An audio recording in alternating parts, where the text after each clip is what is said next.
Zdaj pa bomo šli s pogovorom kar zares, pa kdor se nam kasneje pridruži, bo pa za nazaj pogledal teh 2-3 minute. To se pravi, spoštovani gospod Keber, naš današnji govorec in gost, vsem želim en lep večer in dobrodošli. Če kaj, verjetno v Sloveniji zadnja leta ni dolgočasno živeti oziroma se nam dogaja toliko stvari, da bi jih lahko mirno razpotegnili na kakšnih 10 let, pa bi bilo ravno prav. Tako da, ko se je že zdelo, da gredo stvari na bolje in da si bomo lahko oddahnili in mogoče kakšen dopust preživeli v miru ali pa celo novoletno božične praznike, pa se spet pojavijo stvari, o katerih moramo debatirati oziroma se majčkeno razburiti, pri nekaterih je pa treba tudi drugače ukrepati in eno med njimi je vsekakor javno zdravstvo. Sama sem bolj kot ne vpeta v dogajanje preko spleta, na Facebooku, tečnarim na vse konce in kraje, verjetno me imate vsi že dovolj, ampak pustimo zdaj to. Nisem najbolj kompetentna, da bi razkrivala vsa ozadja in vse namene, ker je to zagotovo Jaša Jenull, ki je ne samo da bistveno boljši govorec od mene, ampak tudi seznanjen z popolnoma vsako stvarjo, ki se dogodi, tako da mu z veseljem zdajle predajam besedo, da bo povedal, zakaj smo sploh se zbrali pod kampanjo Ustavimo rušenje javnega zdravstva, kakšen je naš namen. Potem bomo pa seveda z veseljem prepustili besedo tudi našemu govorcu, ki bo najprej razkril vse, o čemer bomo govorili danes, nadalje pa še tudi odgovarjal na vaše vprašanja. Zato majčkeno potrpite z nami tudi, če mogoče ne bo od začetka odgovorjeno na tisto, kar želite. Hvala lepa, da ste me poslušali. Jaša, izvoli. Ok, upam, da se slišimo. Hvala, Tjaša. Malo si sicer preveč poudarila in moja seznanjenost s tematiko in tako kakšne druge aspekte, ampak vseeno, ful smo veseli, no, da je ta dogodek se zgodil. Jaz se javljam sicer iz avta, nažalost, ker smo pač aktivni državljani, smo malo raztreščeni naokrog. Katarina, ki se bo tudi kaj kasneje oglasila, je na letališču. Ampak ja, zakaj smo tukaj? Smo predvsem zaradi seveda tega situacije, ki je trenutno v zdravstvu, ne samo trenutno, ampak že zadnja leta, če ne kar desetletja, pač opažamo to, da se naš sistem javnega zdravstva ne izboljšuje, ampak obratno, pravzaprav imamo občutek, da se poslabšuje čisto konkretno, ne, kar se številk tiče, to vsi, ki ste tukaj zraven, ste že slišali, da imamo kar 130 tisoč ljudi, več kot 130 tisoč ljudi trenutno je brez izbranega zdravnika. Ta številka se veča in viša, samo v letošnjem letu smo izračunali, da dejansko, da je šla toliko gor, da bi lahko rekli, da v letošnjem letu je vsak dan skoraj 70 ljudi ostalo, vsak dan 70 ljudi izgubi svojega izbranega zdravnika in v parih letih, če bo ta trend se nadaljeval, lahko pridemo do 350 tisoč. To je samo ena izmed problematičnih stvari v zdravstvu, ne, lahko spremljamo od, seveda vemo, korupcijskih afer do problema pač zdravniškega dvoživkarstva, po domače povedano, do kadrovskih problemov, do tega, da se zdravstveni domovi zapirajo ali pa da imajo kadrovske stiske, do dopolnilnega zdravstvenega zavarovanja, ki se ga še vedno ne ukine, in pa zdaj celo do pojava novih zavarovanj, ki omogočajo ljudem, da lahko za dodatno plačilo ne preskakujejo vrste do prvega pregleda pri specialistu. Skratka, prepoznavamo, da je ta situacija kritična in da je treba ukrepati zdaj. In zato smo se odločili, da moramo začeti to kampanjo. Ta kampanja v osnovi je, kako bi rekel, izhaja iz iniciative Glas ljudstva. To je ta iniciativa, ki se je oblikovala že pred volitvami, zadnjimi državnozborskimi, in je pač iniciativa več kot 100 različnih nevladnih organizacij, ki so se skupaj povezale iz različnih področij, od človekovih pravic do okolja, do zdravstva, tudi do umetnosti, kulture, kakorkoli medijskega področja. In pač naš cilj je, da skupaj solidarno z povezavami nekako probamo vplivati na politiko in od politike zahtevati, da izpolnjuje stvari oziroma da deluje v interesu ljudi in okolja, ne pa v interesu kakšnih drugih kapitalskih, lobijskih ali kakršnih drugih interesov. In med temi zahtevami, ki smo jih v Glasu ljudstva spisali, je bilo tudi celo področje posvečeno javnemu zdravstvu.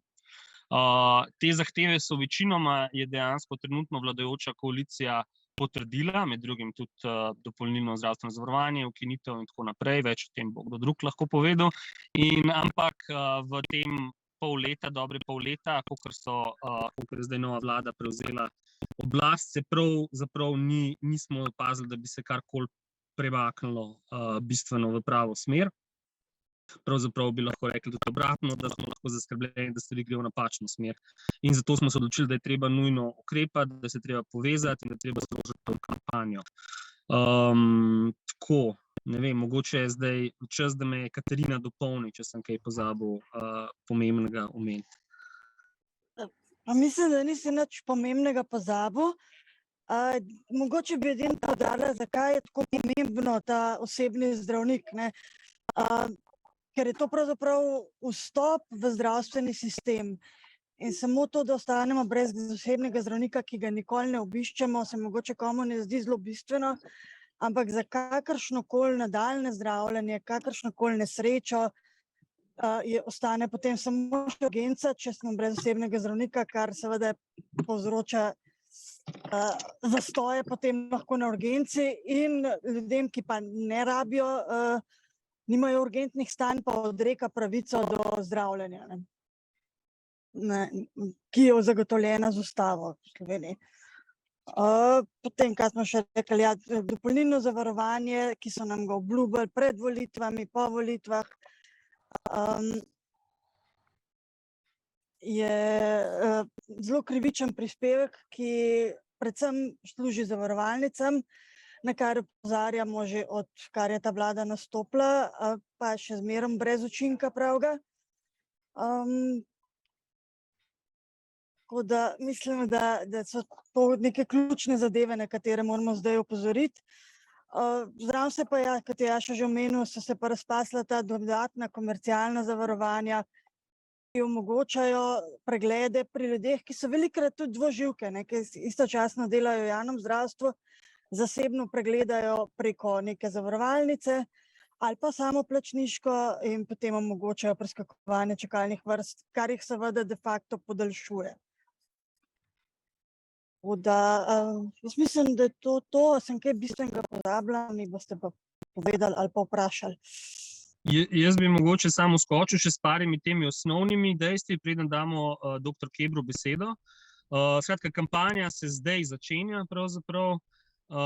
Imamo to skupino, preko katere nas kakšni mogoče tudi spremljate, Ustavimo rušenje javnega zdravstva, ki ima že cirka 4000 članov. In super, tako da če še niste včlanjeni v skupino na Facebooku Ustavimo rušenje javnega zdravstva, je idealno, da se včlanite v to skupino. Imamo zunaj že peticijo, ki ima približno 1800 podpisov. V komentarjih ali pa nekje sigurno lahko najdete link, mogoče lahko da kdo v komentarje ali pa na Facebook link na to peticijo. Če še niste podpisali, dajte jo podpisati. To je peticija za urgentno reševanje kot v prvi fazi prav tega naslovitev tega problema 130 000 ljudi brez osebnega oziroma izbranega zdravnika. Potem pa pripravljamo še celo vrsto nekih, to so samo prvi koraki in od tukaj naprej bomo izvedli še večje število akcij, ker pač se nam zdi, da je res treba, ni dovolj, samo ena peticija ne bo rešila ničesar, en Zoom pogovor sam na sebi ne bo rešil ničesar, ampak si res predstavljamo, da bo več mesecev trajala ta kampanja, da bomo izvajali različne stvari, pogovoru tudi z vsemi vami in nekako probali doseči to, da se res bo morala vlada in Ministrstvo za zdravje in vsi deležniki nekako opredeliti do tega in začeti ukrepati. Tako da prva taka akcija, ki bo po današnjem Zoomu, je že v četrtek, to že zdaj povem, če bo kdo prej moral iti. V četrtek ob 11. pred Zdravstvenim domom Polje bomo imeli prvo tiskovno konferenco za predstavitev te kampanje in kdorkoli od vas, ki to poslušate, ima čas, je zelo lepo vabljen, da se pridruži osebno. Namreč res se nam zdi pomembno, da pokažemo, da je to problem, ki zadeva ogromno ljudi, starih, mladih, moških, žensk, otrok, in da pokažemo, da nas je ogromno, ki nam je to ena izmed ključnih tem in ključnih zavez te nove vlade, da se to razreši. Tako. Mogoče jaz sem tu dodam, še enkrat poudarim tvoje zadnje besede, dejansko ne gre samo za odkrivanje nekih napak, nedoslednosti ali pomanjkljivosti, ampak tudi za pomoč pri iskanju rešitev, kar je bistvenega pomena. Nadalje, tu je mogoče čas še, da povem en stavek, brez katerega zdaj ta trenutek ne morem. Ustavimo rušenje javnega zdravstva, to lahko storimo le skupaj, in to ne samo z pisanjem komentarjev, ampak tudi dejansko z aktivnostmi na vseh omenjenih področjih, tako da lepo vabljeni tudi z moje strani. Želela bi povedati še, da je projekt sofinanciran strani Evropske unije. Izražena stališča in mnenja pa ne odražajo nujno stališč Evropske unije ali Evropske komisije. Niti Evropska unija, niti organ, ki dodeli pomoč, zanje ne morata biti odgovorna. Tako, zdaj pa resnično, gospod Dušan Keber, vam predajamo besedo, naših osnovnih 5 točk in vse, kar sodi zraven, tako da izvolite. Hvala lepa, lep pozdrav vsem. Rad bi seveda rekel, da prav gotovo vsaj laično javnost ali pa bolnike, paciente, gotovo imajo pred očmi rezultate tega, da imamo javni zdravstveni sistem, ki je v krizi. Mogoče jih manj zanima in mogoče je tudi bolj dolgočasno zanje razpravljati o tistih vzrokih ali pa prav vzrokih, ki so do tega pripeljali. Prav gotovo je za naše državljane ključnega pomena nesprejemljivo dolga čakalna doba za prve preglede pri specialistu, za preiskave in seveda za nekatere ključne operacije. In seveda v zadnjem času je pa izstopajoči ključni problem, da 130.000 ljudi nima izbranega zdravnika. Jaz bi to, ne glede na to, da ste že nekateri pred mano to poudarili, kljub vsemu rad povedal, da je to tako bistveno večji in drugačen problem, ker jemlje pravico dostopa v zdravstveni sistem, da sem pravzaprav na nek način presenečen kot posameznik in kot zdravnik, da je bilo ves ta čas doslej tako malo reakcije. Ne govorim samo o politiki, o zdravstveni politiki, govorim navsezadnje tudi o akademski sferi, o strokovnjakih, o akademikih, o akademiji znanosti, o varuhu človekovih pravic in seveda tudi o vseh državljanih. In zato bom že kar na začetku povedal, pričakujemo, da se bodo ti pacienti, ki nimajo izbranega zdravnika, pridružili našemu gibanju, da bojo podpisali peticijo, da bojo sodelovali, da bojo prispevali svoje zgodbe, zato da lahko ustvarimo zadostno velik pritisk, da se končno v tej družbi govori o pacientih in s pacienti, ne pa da se pacientov dotikamo pravzaprav nenehno skozi problematiko zdravnikov. Jaz seveda ne podcenjujem problema zdravnikov, rad bi pač rekel, da je eden od problemov, ki jih imamo v tej državi, pomanjkanje zdravnikov. In čisto na kratko, zdaj tisto, kar sem rekel, da je dolgočasno, omenim nekaj problemov, ki pa seveda niso naključni, bili so posledica zavestne politike izpred nekaj desetletij. Naprimer, da ne bomo tako intenzivno kot drugod v Evropi povečevali javnih sredstev za zdravstvo. So se povečevala, ampak minimalno, in danes imamo mi javnih sredstev samo 6% bruto družbenega produkta, BDP-ja, medtem ko naprimer nekatere države, s katerimi se želimo primerjati, ga imajo za 50% večjega v odstotku izraženega. Kaj pa šele v vsoti? Recimo Nemčija ima 9%, Švedska ima 10%, v denarju pa to pomeni 100 ali 150% več denarja na glavo državljana. Torej, prvi problem. Seveda bi lahko našteval, zakaj smo se takrat odločili, izguba jugoslovanskih trgov in tako naprej, ampak to bi bilo predolgo. Kaj vse je morala ta država v tistem času storiti, ampak tako se je odločila. Enako se je odločila, da bo zadrževala število zdravnikov. To ni bilo naključje. Od nekdaj je veljalo, da vsak nov zdravnik pomeni nov strošek. Na ta način so se, bom rekel, cinično pogovarjali ekonomisti, ne samo v Sloveniji, v mnogih državah. Rezultat je, da imajo nekatere države malo zdravnikov. Slovenija je na dnu v Evropi po številu zdravnikov, recimo ne pa čisto edina, podobno število ima na primer Francija, pa Velika Britanija, Poljska in tako naprej, ampak kakorkoli. Mi imamo res majhno število zdravnikov. In potem, če še govorim, pri financiranju smo se pa odločili, da spustimo v financiranje znaten del zasebnih sredstev.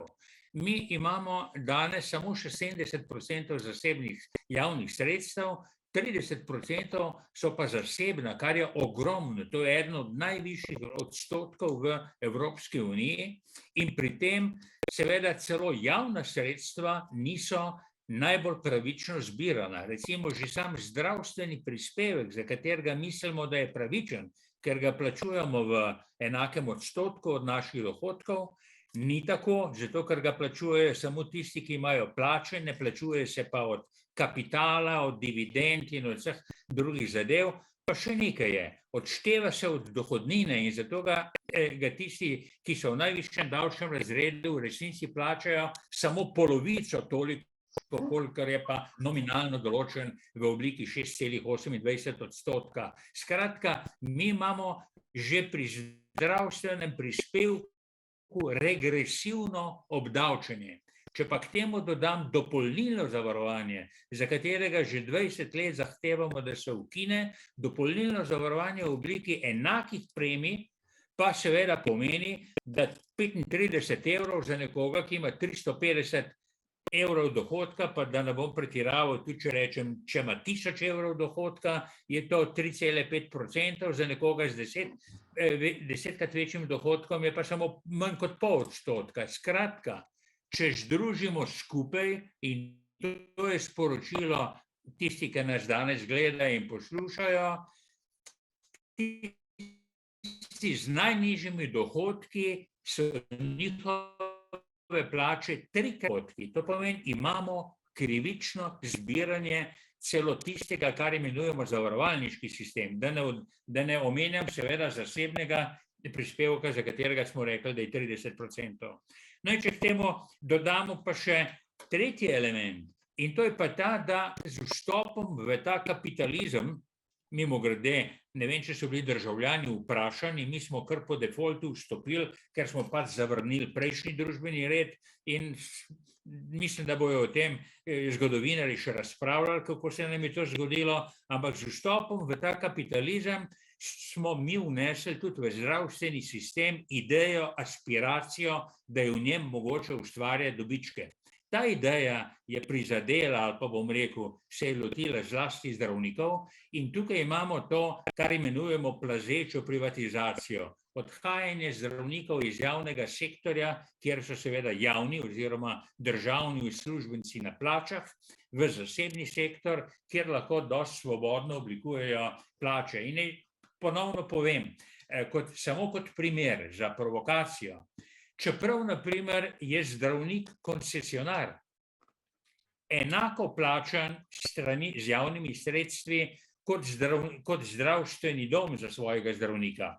To pomeni, prihodek je enak, ampak seveda je pa njegov de facto prejemek, ki ga iz tega dobi, pa bistveno večji. Nekateri zdravniki sami povedo, da koncesionar na ta način lahko zasluži do 3-krat več kot pa javni zdravnik. In če že zdaj sem kritičen do nekaterih elementov, s katerimi sedanja vlada oziroma Ministrstvo za zdravje skuša reševati ta sistem, v nespremenjen sistem, v nespremenjene odnose vnaša nov denar in seveda ta nov denar bo ob nespremenjenih drugih stvareh našel prevladujočo pot v zasebni sektor.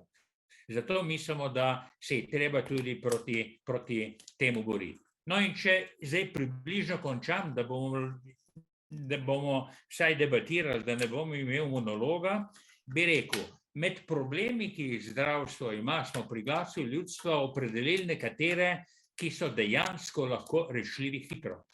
En problem je ukinitev dopolnilnega zavarovanja. To bi bilo mogoče doseči na ta način, da bi že s 1. januarjem prihodnjega leta tega zavarovanja več ne bi bilo.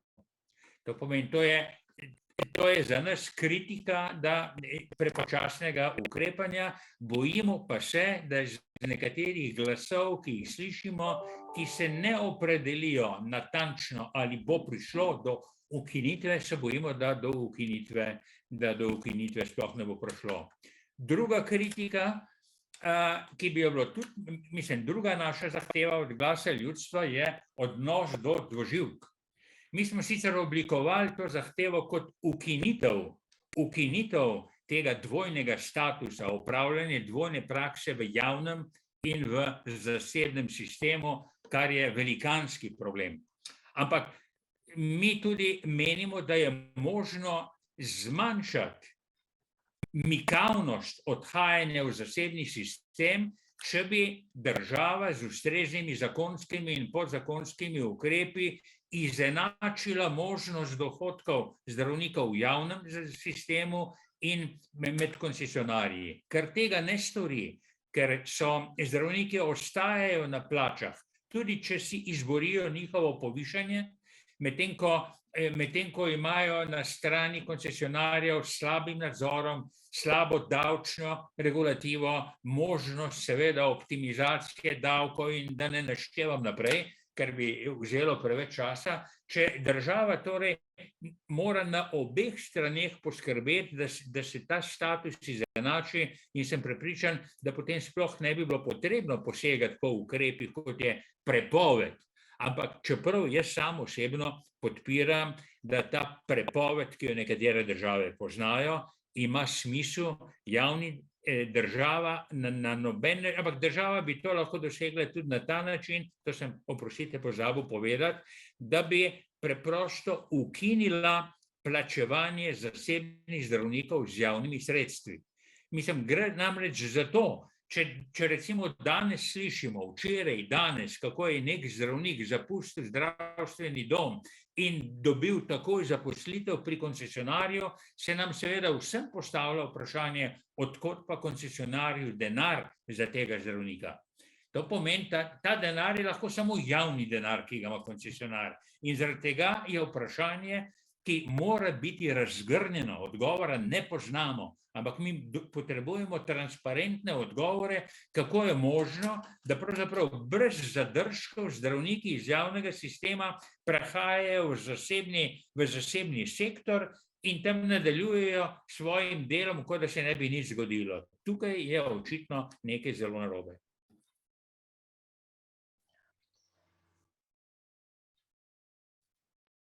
Super.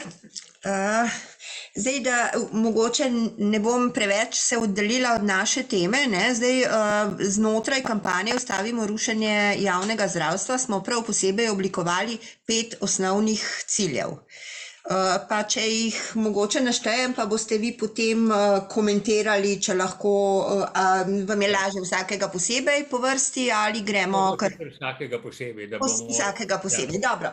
Prva stvar je, česar smo se že dotaknili bolj kot ne, je bilo ureditev situacije na primarni ravni. Pacienti, ki so ostali brez izbranega zdravnika, v to kategorijo sodijo tudi družinski zdravniki, pediatri, ginekologi, zdravniki, to je potrebno podnujno nasloviti, urediti. To je prva stvar, tako da izvolite. Dovolite, bi to takoj komentiral. Poglejte, kot se to sicer čudno sliši, ampak pravica dostopa v zdravstveni sistem je enako kot pravica do šolanja. In ne more se nam zgoditi, saj upamo, da ne, da bi recimo četrtini otrok sporočili, imamo premalo učiteljev, zaradi tega pač več otrok ne more priti v šolo. Enako velja tudi za zdravnike. Zdravniki v osnovnem zdravstvu ne morejo določiti, kar pa so storili, nekih normativov, po katerih avtomatsko, če preračunamo, če bi dobesedno vsi zahtevali ta normativ, danes ne samo 130.000, ampak 350.000 ljudi ne bi imelo izbranega zdravnika. To pomeni, ta normativ je za naše razmere nerealen.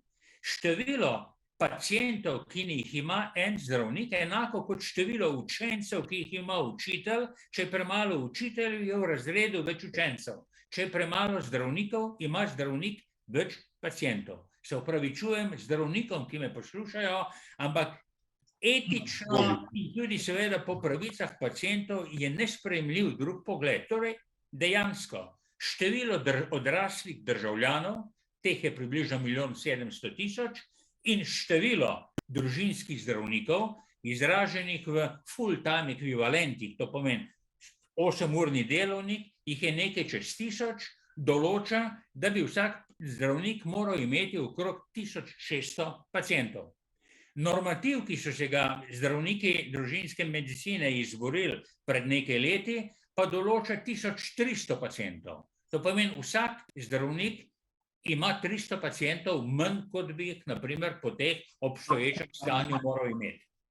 In to je seveda je pa treba istočasno odgovoriti, kako moramo in moramo te zdravnike razbremeniti. Ni mogoče jih pustiti v enakih. Jaz verjamem, da so mnogi med njimi izrazito obremenjeni, da nadomeščajo zdravnike na dopustu, na porodniškem, na izobraževanju, na čemerkoli. In seveda mnogi med njimi zdaj že delajo na novem normativu. Novi mlajši zdravniki pravijo, ne poznamo pa odstotka, to nam še ni znano, delajo samo do tega normativa, zato imajo drugi zdravniki ne 1600, ampak imajo preko 2000 pacientov, tudi še danes. To pomeni, nekateri so zelo obremenjeni, nekateri ne. Tukaj bi seveda morala država nastopiti z ukrepom, da je to nesprejemljivo. In to je potrebno storiti dobesedno, bom rekel, čez noč, ampak seveda spremljeno z razbremenitvijo. Razbremenitev pa pomeni, da je potrebno, ker navsezadnje, če malo pretiravam, ta hip zdravniki in celoten zdravstveni sistem krši ustavo in zakone. Zaradi tega, ker odklanja paciente. To je kršitev zakonov. Potem jaz navsezadnje, kot bom rekel, uporniški državljan lahko rekel, pa dobro, pa kršite neka druga pravila, tega pa ne, ta je najbolj važen. Pa kršite neka druga določila, ki vam nalagajo birokratske, administrativne in vse ostale obremenitve, za katere sami trdite, da niso kaj posebno pomembni. Skratka, vsak družinski zdravnik zna opisati, koliko veliko časa porabi za opravila, ki bi jih lahko prenesel nekaj, zlasti strokovno manj zahtevnih na zdravstvene sodelavce, administrativne, pa pač na neke druge administrativne sodelavce pri sebi ali pa mogoče pri Zavodu za zdravstveno zavarovanje. To pomeni, imamo odgovor, ampak v to smer nihče ne gre, poskuša se z nagrajevanjem. Samo nagrajevanje, boljše plačilo ne bo prineslo ničesar. Recimo samo da omenim, nagrajevanje v tako imenovanih dopolnilnih ali nadomestnih, ali kako se že imenuje, ambulantah.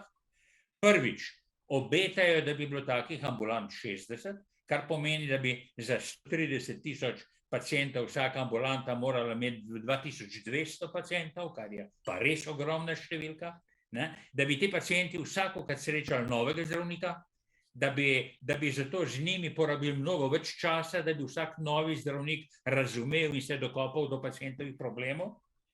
In če trdijo, da bojo s tem uredili zahteve pacientov, potem pravzaprav trdijo, da bo to enako, kot da bi ti pacienti imeli družinskega zdravnika. Zdaj, če je to res, potem zakaj je potrebno te ambulante narediti? Saj zdravniki bodo isti. To pomeni, zdravniki, ki v redni ambulanti odklanjajo paciente, bodo pa v nadomestni ambulanti poljubne, neznane paciente obravnavali enako dobro. To seveda vsakemu je jasno, da to ne drži. Poleg tega bojo v teh ambulantah bojda, govorim, ker to enkrat slišimo, potem pa obmolknejo informacije, bojo 3-krat bolje plačani, kot pa v svoji lastni ambulanti. Zdaj zamislimo si, kako naj reagira zdravnik. Ja, najbrž je tako, da bo še več pacientov napotoval v to posebno ambulanto, kjer bo tam 3-krat bolje zaslužil, kot pa svoji lastni. Skratka, gre za perverzne, kot se temu reče strokovno, gre za sprevržene oziroma perverzne iniciative. če odgovorim torej na ta osnovni problem, je težak, ampak kljub njegovi teži, to je tako kot ranjenci na fronti, bi morala država zagotoviti urgentne, seveda začasne ukrepe, da bi vsi pacienti imeli svojega izbranega zdravnika. To se absolutno strinjam, zato je to tudi postavljeno nekje na vrh zahtev. Bi pa tu se mogoče... Tako bi se dotaknila tu še ene nekorektnosti, ki se pojavlja tako v pogovornem delu, kot tudi v medijih. Paciente brez izbranega osebnega zdravnika se poimenuje po novem neopredeljeni, kar sicer sugerira na to, da ti pacienti pravzaprav ali nimajo želje, ali nimajo volje, ali se jim ni dalo, ali kakorkoli izbrati osebnega zdravnika, bodo pa to storili, ko bodo pač čutili potrebo. Situacija in realnost je pač bistveno drugačna, ne? Tako da... To je nedvomno, kako se bom rekel, to je nedvomno hipokrizija. Res je, da v določenem trenutku vsi pacienti ne pridejo, oziroma da v enem letu ne pridejo vsi državljani k zdravniku. Ocene so različne, nekateri pravijo 50% ali pa kakorkoli že, ali pa nekateri pridejo samo enkrat, pa še to za neko malenkost, in da je manjšina državljanov, ki hodi pogosto. In seveda mnogi, zlasti mladi državljani, že prej sploh niso izbrali zdravnika. Zdaj, treba je ugotoviti, koliko je takih. Hvala Bogu, če je takih veliko, ampak mimogrede, kljub vsemu morajo tudi ti državljani imeti možnost priti do zdravnika. To pomeni, nekaj drugega je, če imamo take, ki ga doslej niso izbrali, ker ga niso potrebovali, ampak imeli so možnost, da ga dobijo. In to, da ga dobijo takoj. Zdaj pa te možnosti nimajo. To pomeni, jih lahko na nek način izenačimo s tistimi, čeprav so najbolj prizadeti, pa seveda najbolj tisti, ki pa svojega zdravnika, ki se je na primer upokojil, izgubijo. Predstavljajte si upokojen zdravnik. On ima svojo klientelo skozi 30 let. To pomeni, on se stara s svojimi bolniki. Pomeni, da so tudi njegovi bolniki, ko se on upokoji, v znatno višjem odstotku starejši, kot pa pri nekem drugem mlajšem zdravniku. Kaj to torej pomeni? Da imamo mi danes paciente, starejše, najbolj kronične bolnike iz ranljivih skupin, ki so brez izbranega zdravnika. In to je tisto, kar dodatno zaskrbljuje. Res je. Še ena stvar je, ki mogoče tu velja kot vprašanje zastaviti, ker menim, da to zanima nas vse pravzaprav. Kakšen je postopek oziroma to razumemo, da se zdravnik upokoji, ne? Ampak prihaja pa tudi do zavrnitev pacientov pravzaprav brez kakršnega koli razloga, ker enostavno zdravnik ima preveč oziroma izbere, koga bo, koga ne bo. Kje je tu sploh zakonska dopustnost takega početja? Ja, zakonsko je dopustno s sklepom ministra za zdravje, ki je zdaj državni sekretar na Ministrstvu za zdravje. Leta 2019 je namreč ob novem stavkovnem valu podpisal dokument, v katerem zdravnikom daje pravico, da odklonijo bolnika, ko doseže ta famozno kriterij, to je 1895 količnikov, kar ustreza, kot sem rekel, približno 1300 bolnikom. In pravijo mi, da zlasti mlajši zdravniki pri tem praviloma vztrajajo. To pomeni, oni imajo nek dokument, za katerega pa jaz osebno mislim, da bi se ga dali izpodbijati, da bi tak dokument padel na sodišču ali pa na ustavnem sodišču, ker je nemogoče, jaz si ne znam predstavljati, da lahko država zapiše zakon ali pa podzakonski akt, ki napiše, da je možno pacientu odkloniti dostop do zdravnika. Ja, mislim, da bomo na tem področju še marsikaj morali povedati in iskali rešitve in veliko se bo še govorilo. Greva midva k drugi točki, katere smo se tudi danes že dotaknili, ampak mogoče še kratek komentar vendarle še enkrat. Gre za ukinitev dopolnilnega zdravstvenega zavarovanja kot krivičnega krivičnega prispevka, ki bi moral biti v bistvu, ki ni neodvisen od finančnih zmožnosti pacientov. To se pravi, če se plačuje enak znesek, to pomeni, da tistemu z najnižjimi prihodki to pomeni strošek, medtem ko nekomu je to bagatela. To se pravi, mora biti ukinjen. To sem jaz odkril pred 20 leti, ko me je pretresla statistika oziroma poročilo Svetovne zdravstvene organizacije, da ima Slovenija ena od najbolj krivičnih načinov financiranja zdravstva. Bili smo na 87. mestu med 170 državami in bili smo na slabšem mestu kot Združene države Amerike, kar je posebej, bom rekel, pretresljivo, ampak pustimo to, a je to bilo čisto dobro umeščeno ali ne. V vsakem primeru sem začel raziskovati, kaj je, in moram priznati, da poleg dopolnilnega zavarovanja moramo v to krivično financiranje dodati tisto, kar sem danes že povedal, da je tudi zdravstveni prispevek regresiven, ker je v davčni olajšavi. Upam, da državljani vedno bolj vedo, da vsako davčno olajšavo, ki jo največkrat država ponudi kot veliko razbremenitev za najbolj revne sloje, vsaka davčna olajšava najbolj koristi najbolj bogatim. Zato, ker najbolj bogati, najbolj premožni plačujejo 50% davek in če njim daš davčno olajšavo pri tisočaku, so profitirali 500 evrov. Tisti v najnižjem so pa profitirali 16%, oziroma tisti v najnižjem sploh ne plačujejo dohodnine in torej niso profitirali ničesar. Skratka, davčne olajšave kot koncept davčni je krivičen in so si ga izmislile elite, kako bi si še dodatno razbremenjevale svoje dohodke.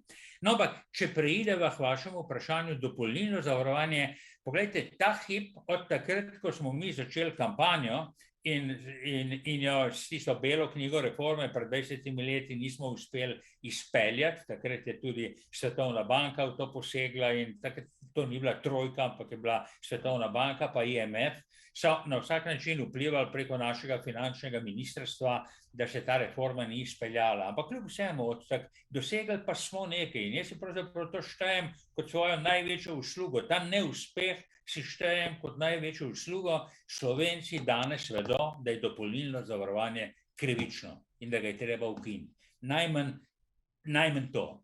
In 80% v anketah nenehno izraža. Ne samo to, dobesedno vsaka vlada, nisem popolnoma prepričana, tudi desnosredinske vlade, ampak dobesedno vse ostale vlade obljubljajo ukinitev dopolnilnega zavarovanja. In mi smo že pri vladi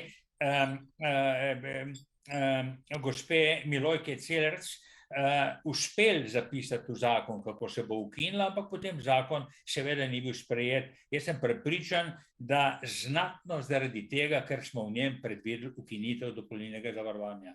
Gre namreč za to, da ne moramo si drugače razložiti. Če vlade obljubljajo, pogledajte, tudi sedanja vlada je pred začetkom mandata obljubila volilcem, obljubila Glasu ljudstva in zapisala v koalicijsko pogodbo, da bo ukinila dopolnilno zavarovanje. Pa kljub vsemu čakamo. Zakaj čakamo? Čakamo, ne poznamo drugega odgovora, kot odgovora, ki ga je nudil sam minister, in nudijo odgovor, da zaradi tega, ker še ne vedo, kje dobiti dodatni denar, nadomestni denar. In to je seveda, ne vem, kako naj spet rečem, hipokrizija, ker ta denar obstaja. Ta denar državljani zbiramo. Te pol milijarde zberemo s 35 evri mesečnega prispevka. To pomeni, denar je. In če ukinemo način zbiranja, ki je krivičen, ker vse enako obremeni in ga spremenimo na naslednjega, v katerem bojo seveda tisti z najnižjimi dohodki na primer plačevali 5 evrov, tisti z najvišjimi pa 150 evrov ali pa 200 evrov, bomo spet dobili pol milijarde nazaj. To pomeni, seveda, ne bom v tem trenutku šel še na druge, še boljše opcije, ki ne bi obremenile samo plače, ki bi obremenile tudi druge dohodke, ki jih imajo ljudje, ali pa da ne bi šel predaleč v to. Ampak vsekakor, če bi obstajala dobra volja in če bi tudi recimo resorji med seboj sodelovali, recimo da bi finančni resor sodeloval z zdravstvenim, kar nikoli nisem doživel. Niti takrat, ko sem bil jaz na Ministrstvu za zdravje, niti kasneje, ko sem od zunaj sodeloval. Vedno so bili tukaj eni taki ozki pogledi na državni proračun in tako naprej. In seveda, mogoče je to glavna težava, na kakšen način se pogovarjati z ministrom za finance. Ampak hočem povedati, da vir za nadomestitev dopolnilnega zavarovanja obstaja, da je pravičen do ljudi, da ga bojo torej ljudje, vsaj velika večina, ker potem, kar sem predlagal, bo vsaj 70% ljudi plačevalo manj. In seveda zgornjih 10-20% pa več. Tako, naslednja stvar, spet tudi to ste že omenili prej, mogoče se bova majčkeno bolj posvetila temu, tretji točki, ki se mi zdi, da je pravzaprav nekje ena ključnih vsebin, ki je povod za to, da se zadeve pri nas ne premaknejo, in sicer gre za to, da mi zahtevamo, torej iniciativa Ustavimo rušenje javnega zdravstva je zapisala, ustavimo pretakanje javnega denarja v zasebne roke. Tu je tista ključna težava, zaradi katere umanjka volje, da bi se zadeve začele reševati. Verjamem, da se strinjate, ampak zagotovo poznate tudi druga in širša ozadja, tako da vam predajam besedo. Ja, ozadje seveda je na videz to, da mislim, začelo se je to z vzpostavljanjem možnosti koncesionarskega dela. Pričemer koncesionarstvo samo po sebi ni sporno. Koncesionarstvo je namreč potreba države. Država je tista, ki na primer reče v določenem kraju, v določeni vasi, v določeni regiji, nam primanjkujejo taki in taki zdravniki, ta čas nimamo možnosti sredstev, da bi zgradili novo zdravstveno postajo ali karkoli že, in razpiše koncesijo. In določi seveda temu koncesionarju tudi ustrezen del javnega budžeta. To je v redu. Pri nas se je to, ne samo pri nas, v mnogih državah se je to spremenilo v svoje nasprotje. Danes imamo koncesionarje samo v velikih mestih, kjer je načeloma vsaj bilo dovolj zdravnikov. Mi imamo recimo kirurške dvorane nasproti kliničnega centra, imamo koncesionarje nasproti zdravstvenih domov, medtem ko še zmeraj tam, kjer bi jih pa res potrebovali, jih pa ni. Enako velja tudi za nekatere potrebne specialiste. To je torej ena stvar. In zdaj, ker imamo te koncesionarje, so se pojavili pritiski, ki so jim različni ministri različno parirali. Odvisno je bilo od njihovega dobesedno nazorskega, ali pa če hoče, ne vem, kako bi rekel, njihovega osebnega pogleda na to, koliki del zdravnikov naj bo koncesionarjev oziroma zasebnikov, in zato so se koncesionarji brez nadzora neke jasne politike do tega segmenta razbohotili in seveda vedno manj zdravnikov na ta način ostaja tudi v javnem sistemu, čeprav, da smo si na jasnem, še vedno je velika večina zdravnikov še vedno v javnem sistemu, ampak vzpostavili smo pa to željo po odhajanju v zasebni sektor. In mi smo priča nenehnemu, bom rekel, izsiljevanju, deloma dajte nam vsaj take plače, kot jih imajo koncesionarji, ali pa nas spustite ven, in seveda tukaj vedno obstaja ta prastrah vladnih uradnikov, tudi sam sem ga doživel, ali kaj se bo pa zgodilo, če se zdravniki v resnici popolnoma uprejo. Jaz osebno kot zdravnik mislim, da se to ne more zgoditi, da velika večina zdravnikov se zaveda, da svojega poslanstva in da seveda tudi, če bi na primer tudi velika večina zdravnikov postala koncesionarjev, da bi potem zmanjkalo denarja za karkoli drugega, ker preprosto je znano iz drugih držav, če sprivatizirate izvajalce, bodi si v primarnem ali pa v sekundarnem zdravstvenem varstvu, če se to sprivatizira in dobijo neke vrste monopol, to močno pozicijo proti državi, potem se cene povečajo za 10 do 20%. In ob isti količini storitev. Zato ni res, da kot nekateri pravijo, da bi, če bi imeli pa samo zasebnike, pa čakalnih dob ne bi bilo. Ne bi bilo, seveda, ker tisti, ki ne bi imeli denarja, ne bi sploh prišli do njih.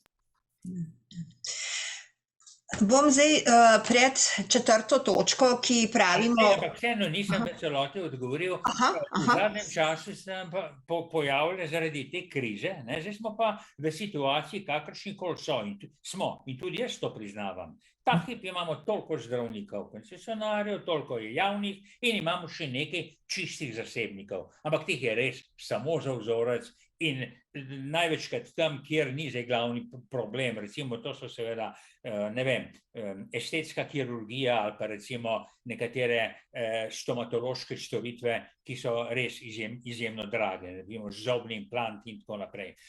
Tisto, skratka, nimamo pa dosti čistih zasebnikov, zakaj ne? Ker čisti zasebniki, plačani iz žepa, so tudi v tujini zelo redki. Recimo čisto zasebništvo, to pomeni, da se mora državljan posebej zavarovati pri zasebni zavarovalnici in potem poteka vse to iz njegovega žepa, je celo v bogatih državah manj kot 5%.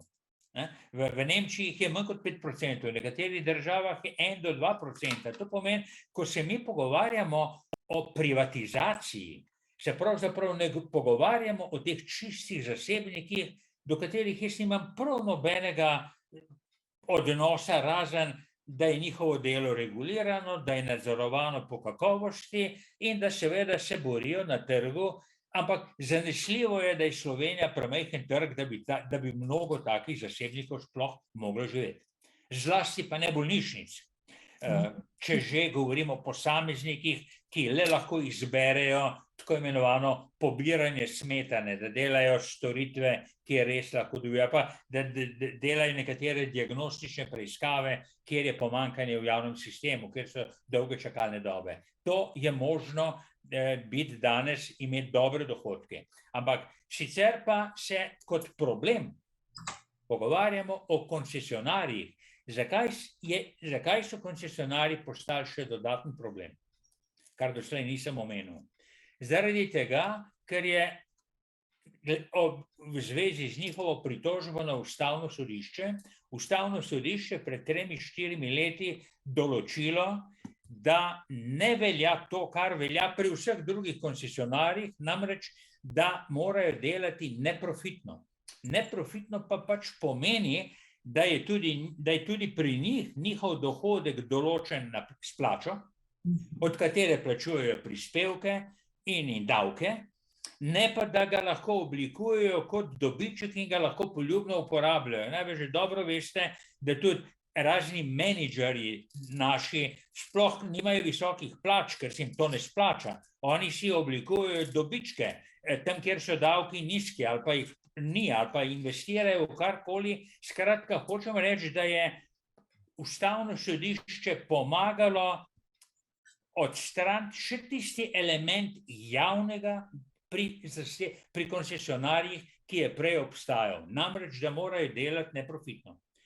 In zaradi tega, in seveda, če to zdaj združimo, povečevanje števila, zdaj pa imamo neke razpise, imamo velike čakalne dobe, ministrstvo bo dalo nekaj 100 ali pa mogoče v nekaj letih celo, kot slišimo, 800 milijonov za ta, ampak kam bo ta denar šel? Javni zdravniki pravijo, da so prezasedeni, da tega ne zmorejo. Ta denar in že zdaj napoveduje Ministrstvo za zdravje, da bo ta denar čez čas, zaradi pritiska javnosti je reklo, najprej ga bomo ponudili javnemu sektorju, ampak že zdaj vemo, če javni sektor ne dobi pomembnih sprememb, bo odreagiral tako kot doslej. Ne maramo denarja, pravijo zdravniki, če jih posebej o tem vprašati. Mi rabimo drugačne razmere, v kateri delamo. In če tega ne bo, bo ta denar odšel v zasebni sektor, še več zdravnikov bo dalo odpoved in še več zdravnikov, če bomo temu sledili, bo takoj dobilo sredstva pri koncesionarju za svoje delo na tisti strani. Ja, naj pred 4. točko, tako kot sem prej začela, omejitev oziroma odprava dvojnih praks, dvoživk po domače rečeno, preberem delček ene zgodbe, ki jo je naša članica delila v skupini, mislim, da bo povedala marsikaj. In sicer, končno dočakam kontrolo pri zelo znanem hrbteničnem kirurgu z vso potrebno papirologijo. Samo za datum določiti. Nato dobri doktor pove, da nima več koncesije, da pa poseg stane 7.000 evrov, ter da pa me lahko napoti k kolegu, ki dela na napotnico. Čakalna doba je 6 let. Tako da zadeva mislim, da je več kot jasna, o čem teče beseda, zakaj prihaja do čakalnih vrst, verjetno tudi iz tega naslova, tako da ukinitev oziroma omejitev dvoživk, kolikšen del naših težav bi to rešilo. Najprej naj vseeno komentiram tisti del kritik, ki niso v celoti utemeljene. Če je nek zdravnik zasebnik, potem seveda res sprejme pacienta, ki mu plačajo in čakalne dobe nima. Tako da tukaj je težko reči, zakaj ga pa dopoldan v javnem sistemu nisi pregledal, ker v javnem sistemu so čakalne dobe, on je verjetno opravil neko delo, upamo, da vse delo, ne, ampak bili so drugi pacienti pred tem, ki je. Skratka, hočem povedati, da je preveč preprost pogled to, če pa popoldan plačam, pa dobim. Mislim, narobe je, da imamo nesprejemljive čakalne dobe, ki omogočajo, da potem taki ali drugačni zdravniki rečejo, pa pridite popoldan, tam pa ne bo začakati. Skratka, in kaj je problem dvoživk? Ne samo to, glavni problem dvoživk je, da so to zdravniki, ki so tudi v javnem zdravstvu na ključnih položajih. To so predstojniki, šefi oddelkov, profesorji na medicinski fakulteti, to so najrazličnejši, vključno z ministrom za zdravje, ki popoldan delajo pri nekem koncesionarju. In kako si lahko predstavljamo, da ti ljudje, ki pravzaprav na nek način v javnem zdravstvu vodijo sistem, pišejo zakone, pišejo pravila igre.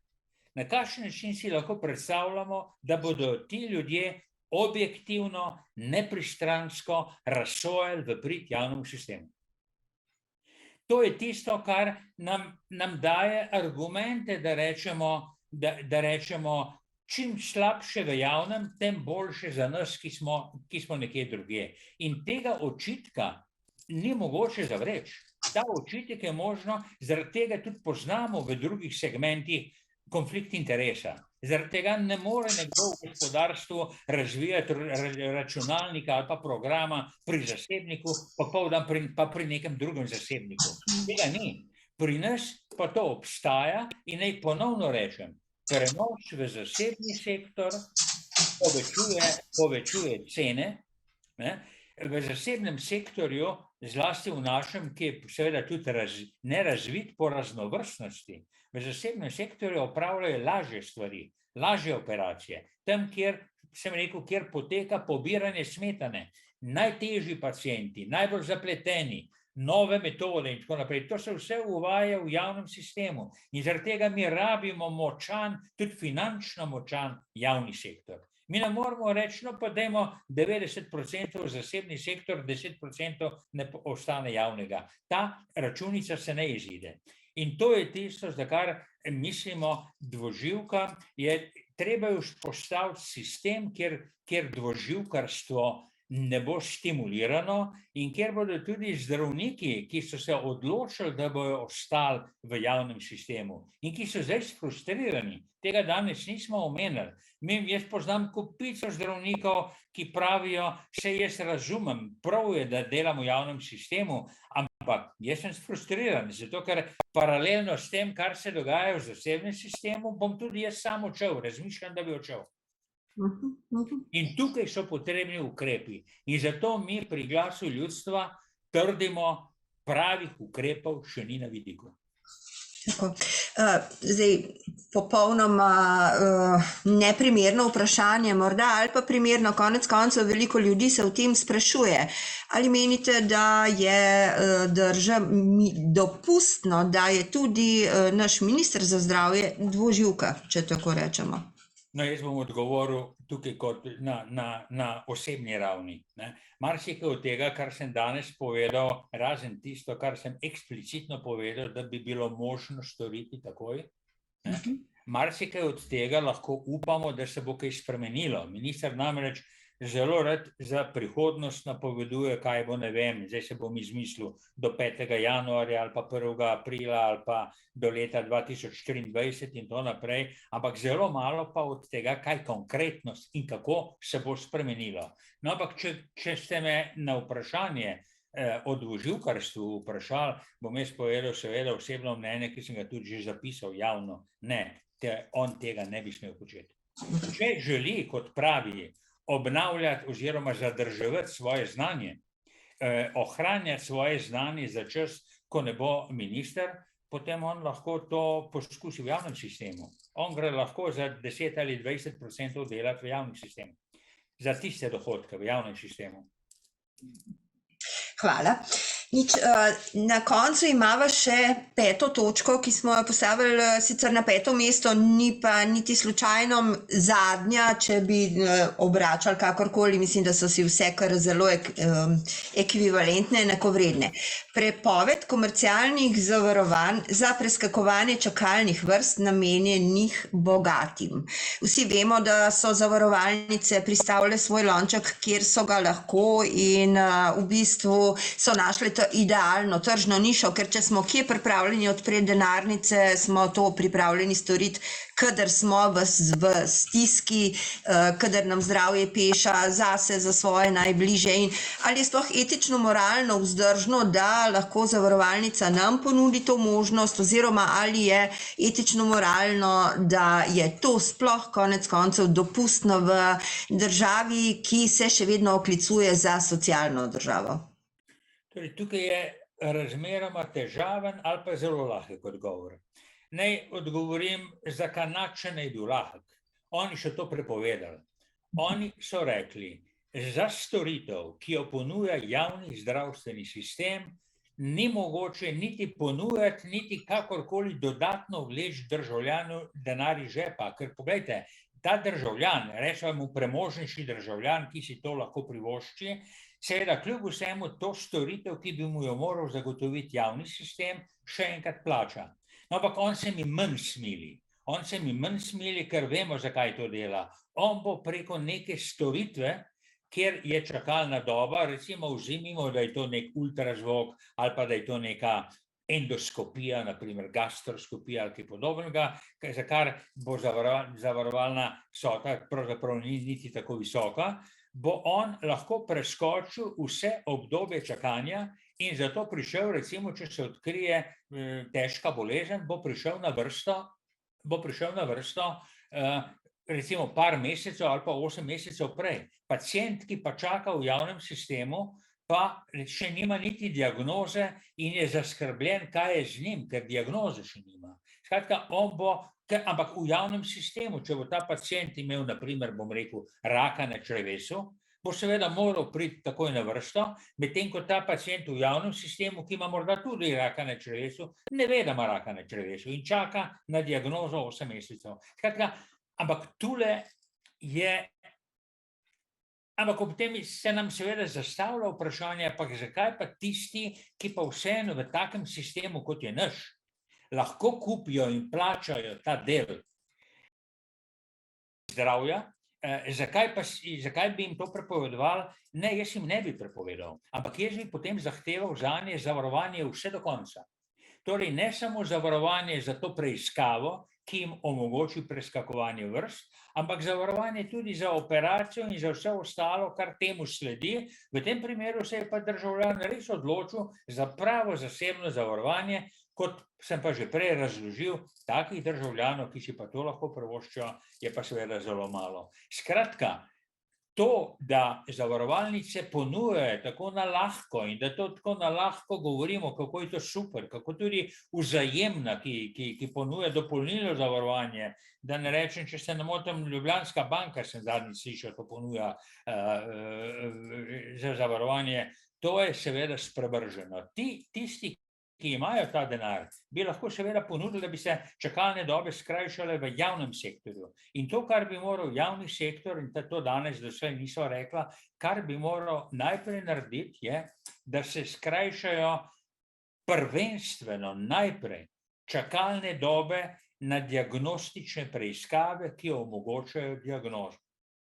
Ker zame kot zdravnika je najhuje, da živiš recimo 1 leto v strahu, da imaš težko bolezen, ampak čakaš na preiskavo. Čakalna doba, če bi čakalno dobo na te preiskave, in to ne bi bilo tako težko, ne povem, čeprav nam bo zmanjkalo časa, pa tudi nisem ekspert na tem področju, samo vem v pogovorih z drugih, da bi čakalno dobo lahko skrajšali recimo za take preiskave na 1 do 2 meseca in čakalno dobo na pregled pri specialistu na 1 mesec. Če bi to storili, potem bi tudi izgubile veter v jadra ta dodatna zavarovanja, ki so sicer pa sprevržena. To je dejansko pobiranje denarja in seveda oteževanje poti v zdravstveni sistem tistim, ki tega denarja nimajo. Ker seveda te operacije so potem zasedene. Nekateri pravijo, se potem bojo pa drugi prišli še lažje na vrsto. V redu. Mogoče bojo prišli malo hitreje na vrsto pri diagnostičnih preiskavah, ampak kaj pa potem pri posegih? Posegi bojo pa zasedeni, nenehno s tistimi, ki so jih preskočili pri preiskavah. Tako, gre za isti kupček, ki ga pač škrtamo iz različnih strani. To se pravi, zdaj bi samo na hitro teh 5 še enkrat ponovim, da bo jasno, o čem smo govorili. To se pravi, naše zahteve so ureditev situacije na primarni ravni, to se pravi, vsak občan oziroma mora imeti izbranega zdravnika. Tako, to je po zakonu določeno, to mora biti tudi... Samo omenim, da pod pacientom smatramo državljana. Pacient ni bolnik, to je pač v bistvu, lahko bi rekel, vsak zavarovanec mora imeti svojega izbranega zdravnika. Nadalje, ukinitev dopolnilnega zdravstvenega zavarovanja kot krivičnega prispevka, to je 2. točka. 3. točka, ustavimo pretakanje javnega denarja v zasebni sektor. 4. omejitev oziroma odprava dvojnih praks, torej dvoživk. In 5. prepoved komercialnih zavarovanj za preskakovanje čakalnih vrst. To so te ključne zahteve, ki smo jih nekako oblikovali. Zagotovo se bo v času kampanje pojavilo še marsikaj drugega, vendar to naj bo ta osnovna temeljna predpostavka, iz katere zdaj nekako poskušamo peljati vse, kar se bo v nadaljevanju dogajalo. Tu bi dodala samo še eno vprašanje, in sicer skozi vsa ta leta z nekje vzpostavljenega zdravstvenega sistema, ki je funkcioniralo v bivši državi, smo odpotovali Ameriko in marsikdaj je bilo rečeno, oziroma smo se tako malček cinično posmehnili, ampak tam je pa res grozen, tam pa lahko umreš pred zdravstvenim domom, pa te noben tudi po vohu ne bo, če nimaš plačila zdravstvenega zavarovanja. Koliko daleč smo pravzaprav res od tega, ker se mi zdi, da se vedno bolj temu približujemo, kljub vsem opozorilom, kljub videnju in vedenju, kaj se lahko zgodi, zakaj smo še kar rinili v tej smeri.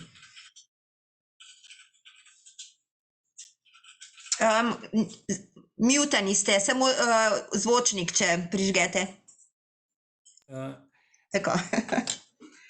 Zdaj, težko je trditi brez dokazov, a je to namenoma, ali je prišlo po naključju, ali gre za neznanje, ali gre mogoče pri tistem prehodu v nov družbeni red, da smo rekli, vse drugo je bolje in smo obsodili naš zdravstveni sistem kot nekaj slabega. Jaz danes nimam prilike, ko ga seveda tudi jaz kritiziram, da bi povedal številne dobre stvari, ki še vedno ohranja in zaradi katerih smo po nekaterih postavkah med najboljšimi na svetu in v Evropi. To pomeni, da jasno je, da v našem zdravstvenem sistemu ni samo slabo. Mi smo danes govorili o problemih, ki ga potiskajo v neko irreverzibilno situacijo in to moramo preprečiti. Rekli smo, ne smemo zrušiti javnega zdravstva.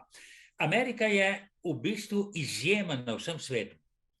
Amerika danes daje že skoraj 20% BDP-ja za zdravstvo, pa še zmeraj ostajajo desetine milijonov ljudi nezavarovani.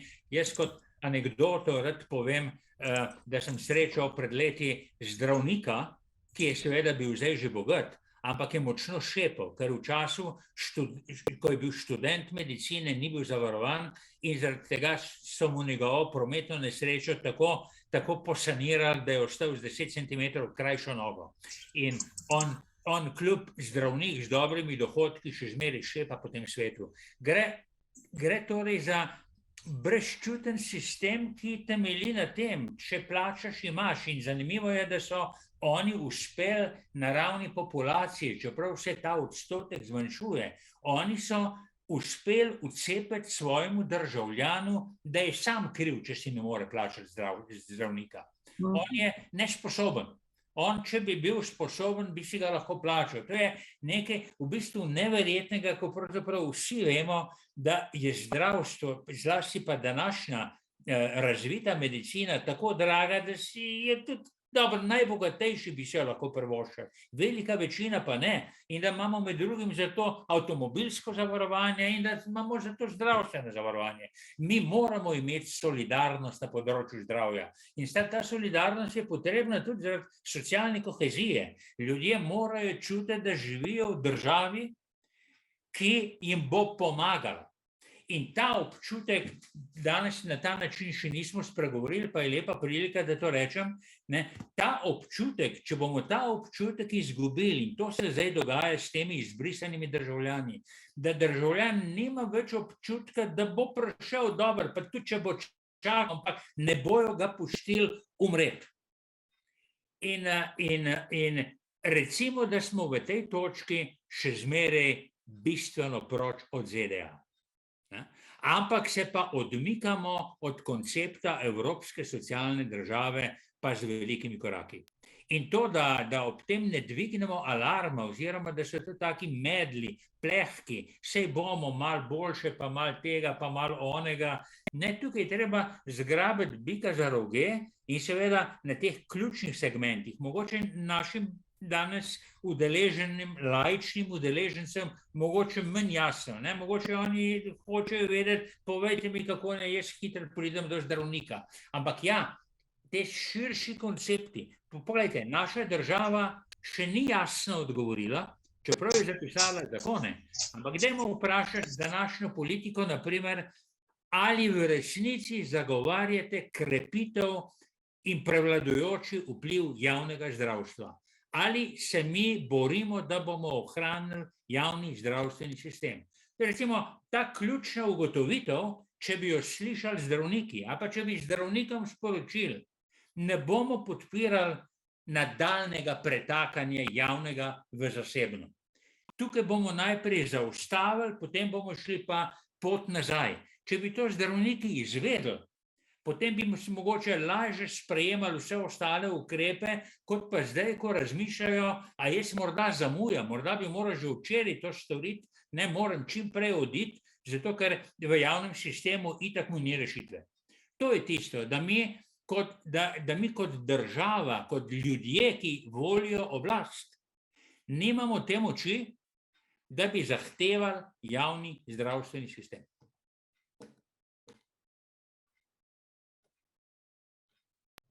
Evo, se me sliši takole. Zdaj mi dva sva nekako obdelala te naše cilje, zahteve. Predviden čas smo namenili tudi temu, da se malo pogovorimo s prisotnimi, oziroma če ima kdo kakršnokoli vprašanje, lepo prosim, če lahko z rokco pokažete, da bi želeli zastaviti vprašanje, bo gospod Keber, če bo le poznal odgovor, seveda rad odgovoril. Aha, Jaša, izvoli, ker ti si prvi. Hvala. Jaz bi mogoče sam na tej točki še enkrat, če se je mogoče vmes kdo pridružil ali pa tako, da poudarimo, kaj so res ključne stvari, preden gremo na vprašanja. pa nam mogoče neke detajle povedal to, da je pač to zdaj ta kampanja se začenja, da v četrtek ob 11. bomo imeli tiskovno konferenco, ko bomo to prvo točko, ki smo jo že omenili večkrat, javno izpostavili, napovedali začetek kampanje, da ob 11. Vabimo tudi vse, ki ste danes tukaj prisotni na Zoomu. Res bi bilo super, da nas je čim več tam pred Zdravstvenim domom Polje, kjer bomo to javno predstavili prvič in pozvali tudi ljudi, da se pridružijo tej peticiji. To bo prvi korak. Potem naprej pa tudi v tej peticiji, če ste jo izpolnili, ste videli, da je možnost, da tam označite, če imate osebnega zdravnika ali ne, oziroma družinskega zdravnika ali ginekologa. In pripravlja se tudi ena akcija, ki sicer še ni popolnoma definirana, lahko pa razkrijemo tukaj, da se dela na tem, in sicer v sodelovanju s Pravno mrežo za varstvo demokracije se bo pripravilo oziroma preiskuje možnost tega, da bi se šlo tudi v tožbo. Da ljudje, ki dejansko plačujejo zdravstveno zavarovanje, plačujejo dopolnilno zdravstveno zavarovanje, pa vendar nimajo dostopa do tega zdravnika, se pravzaprav dogaja ena velika krivica, in da en možen način, kako bi se pritisnili tukaj na to, da se takoj začne ukrepati, bi bila tudi neka skupinska tožba. Tako da, če kdo to posluša, ki je trenutno brez zdravnika in bi se bil pripravljen temu pridružiti, imamo že nekaj kandidatov, ampak je super, da se oglasite in je super, da posredujete svoje informacije, bodisi na mail Tjaši, bodisi na mail tukaj v skupini ali pa pač na info@glasljudstva.si, da posreduje to svojo pripravljenost. Potem naprej bodo sledile pa še druge akcije, med drugim tudi to, da bi soočali, da bi dejansko povabili predstavnike Ministrstva za zdravje, predstavnike sindikatov, pa tudi pač predstavnike civilne družbe skupaj, in da bi recimo nekako te naše rešitve, te naše zamisli soočili z njimi, predebatirali skupaj, mogoče pa so oni sposobni kakšne boljše rešitve ponuditi, in potem v drugem delu kampanje pa da bi šli na to, da dejansko te neke premlete, premišljene pobude, da bi dejansko predstavili tudi prav bodisi v Državni zbor, bodisi direktno na Ministrstvo za zdravje, da gremo s temi pobudami in da zahtevamo od njih, da se jasno opredelijo do njih, tako kot je dr. Keber rekel, da dajo jasen signal tudi javnosti, zakaj si pravzaprav zdaj oni prizadevajo in kaj je prihodnost po njihovem mnenju pač tega zdravstva v Sloveniji. To sem hotel samo vmes uleteti, da to poudarim, oziroma da imamo vsi v glavi to, da bo teh akcij in aktivnosti še več. Hvala. Jaša, super, hvala. Zdaj, v bistvu, če ima kdo vprašanje, kar pogumno rokce gor, če ne bom jaz. Aha, Miloš, izvoli. Ja, najlepša hvala. Jaz bom rekel najprej pohvala profesorju dr. Dušanu Kebru in pohvala vsem organizatorjem, ki ste aktualizirali vse tiste zahteve in pa probleme, ki smo jih pravzaprav 2 leti ali pa še kaj več izpostavljali. Me pa zanima vprašanje, to zaupanje v konkretno oblastnike trenutne, glede na čas, enostavno s potencom nekako pada. Z neukrepanjem, z tistim, mogoče so tudi pričakovanja prevelika in potem je tudi morda razočaranje preveliko, ampak še enkrat, mi vsi skupaj smo jasno in glasno postavili vprašanja, zahteve in vsaj na nekatere bi pričakoval človek, da bodo ukrepi, kot je bilo že tudi omenjeno, vidni. In tukaj ni toliko problem, ali mi kot državljani, pacienti in tako naprej zaupamo stroki. Absolutno zaupamo, absolutno je stroka na nivoju in tako naprej, ampak se mi zdi bolj problematičen problem, ali mi kot državljani in zaupamo torej že konkretno tej vladi, ki je ali ni ukrepala, ker mi od obljub ne moremo živeti. Od obljub še ni nihče se pozdravil. In tukaj enostavno je ta poteza, ki je bila rečena, povabiti točno na konkretne odgovore tiste ljudi, ki so konkretno odgovorni. Če imam jaz prometno nesrečo in sem nekje na avtocesti v nezavesti, kazim koliko sekund, me čisto vse nafiga, ali me oživlja laik, ali bolničar ali zdravnik, ampak prva pomoč je bila in je potrebna in nujna. In tukaj velja za celoten sistem. In teh 130.000 ali 135, o katerih se tudi že govori, je absolutno potrebno takoj rešiti. Pika takoj. Tukaj ni nobenega izgovora. In ga ne bi smelo biti. Tako da tukaj se mi zdi, da grejo razmišljanje in delovanje v pravo smer. Toliko samo, hvala lepa. Hvala, Miloš. Ja, jaz se strinjam s teboj, da moramo zahtevati stvari. V bistvu, marsikaj se verjetno je odvilo, se dogaja, ne, verjetno tudi marsičesa ne vemo in ni vse samo slabo, je pa naša dolžnost, da v resnici zahtevamo reševanje najbolj perečih problemov. Tako da zdaj bom jaz še gospoda Kebra pustila, da ti odgovori oziroma komentira tvoje besede. Izvolite. Ja, Miloš, jaz se strinjam. Mi smo zlasti seveda, ampak seveda še zmeraj smo v obdobju pol leta od volitev in pravzaprav se v različnih resorjih nekatere stvari različno hitro premikajo. O tem bo Glas ljudstva poročal, ko bo imel celotno analizo opravljeno. Hkrati pa mi nismo samo prispevali kaj zahtevamo, ampak smo predlagali tudi konkretne rešitve. In mi smo med vsemi temi 122 zahtevami opredelili nekatere zahteve, za katere mislimo, in to ne na pamet, ampak s pomočjo strokovnjakov, da so uresničljive. Na področju zdravstva je seveda moje mnenje, ne samo, da se dogaja zelo malo, ampak moja bojazen, ki jo nisem skrival, je, da gre stvari v obratno smer. In tukaj seveda bomo pač morali dobiti odgovore, ki nas bodo pomirili. Mi moramo pač vedeti, da smo mi bili zavezniki te vlade v času pred volitvami. Jaz si predstavljam, mogoče seveda skupaj z vsemi drugimi civilno-družbenimi člani, da smo prispevali, da je ta vlada taka, kakršna je. Ampak mi seveda pričakujemo, da bo seveda izpolnila obljube, ki jih je dala javno na Trgu Revolucije, v koalicijski pogodbi in tako naprej. In seveda, da bo delovala transparentno. Mi, na primer, strani o ukrepih, ki se obetajo na področju zdravstva, ne izvemo, razen napovedi, da se bo nekaj zgodilo. Ampak, če mi želimo zlasti pri zdravstvu, ki je res potrebna javna razprava, da ljudje, bom rekel, ocenijo, kakšne spremembe se obetajo, ni nas mogoče postavljati pred izvršeno dejstvo, pa potem namen temu kratko razpravo. Skratka, mislimo, da v sklopu vseh resorjev je potrebno med drugim zlasti na področju zdravstva jasno opozoriti, da pričakujemo odgovore. Pa ne samo odgovore, ne? Dejstvo je tudi, da je v bistvu zdravstvo, predvsem javno zdravstvo, ogledalo družbe, skupnosti, ne samo družbe, ne samo države, ker država konec koncev smo ljudje. In če ta zadeva, mislim, če zdravstvo ni urejeno v smislu tega, da je servis državljanom, potem jaz mislim, da tu nekaj zelo narobe. Probam še na malo bolj ideološki način odgovoriti. Zdravstvo je dobesedno ključna zadolžitev socialne države.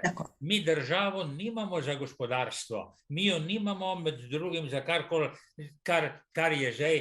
Seveda nekatere krize potem povzročajo, da se ukvarjamo tudi s tem, s čemer se zdaj ukvarjamo, ampak država je tukaj, da ščiti vse državljane, zlasti pa najbolj ranljive. In med tem, ko mora seveda poskrbeti za šolstvo, za socialo, je seveda zdravstvo, kljub vsemu se opravičujem, sem zdravnik, ampak zdravje ni vse, ampak brez zdravja ni ničesar. Zdravje je ključnega pomena in doseči to, da bi se naši parlamentarci politiki nasploh zavedali, kako pomembno je tudi za njihovo preživetje, za njihov stik z državljani, kako važno je, kako bojo poskrbeli za zdravstvo, to jim moramo dopovedati. Ja, ampak to je itak problem, ki se ne vleče od danes na jutri, ne? Ampak je prisoten pravzaprav 20 in še let, ne? Ker se dogajajo stvari, tako kot ste rekli, v nasprotno smer pelje ta vlak od tiste, v katero bi moral. In sem ter tja nas je doletela kakšna tarča, ki je populistično razgrnila težave, potem je pa vse zamrl. Kje je težava, da dejansko ne moremo reševati tistega, kar je, ampak se zdi, kot da korakamo na mestu, da nam vržejo malo prahu, ne, državljanom, zdaj govorim kot laik, in potem imamo občutek, da nekaj se dogaja, v resnici se pa dogaja nič oziroma samo na slabše. Ja, to poskusno reševanje, poglejte, ga bom s primerom ponazoril, tudi sam sem ga doživel, poskusno reševanje, mislim, s takimi zaplatami, skrpanjem posameznih problemov, recimo čakalne dobe, ne vem, na operacijo kolka, no bomo pa dali nekaj milijonov za operacije kolkov. To nič ne reši, ne? Treba je celovit odgovor, identifikacija problemov v zdravstvu in odgovor na te probleme. Potem bomo tudi čakalne dobe rešili. Če se navežem na tisto, kar ste prej rekli, ideološko bolj dodelano. To se pravi, lahko midva rečeva zdaj brez nekih zapletov oziroma zadreg, da je pravzaprav odnos do zdravstva, prvenstveno govorimo zdaj javnega zdravstva, tudi ogledalo vlade kot take in do katere mere je njena resnost v relaciji z državljani sploh izražena. Tako je, absolutno.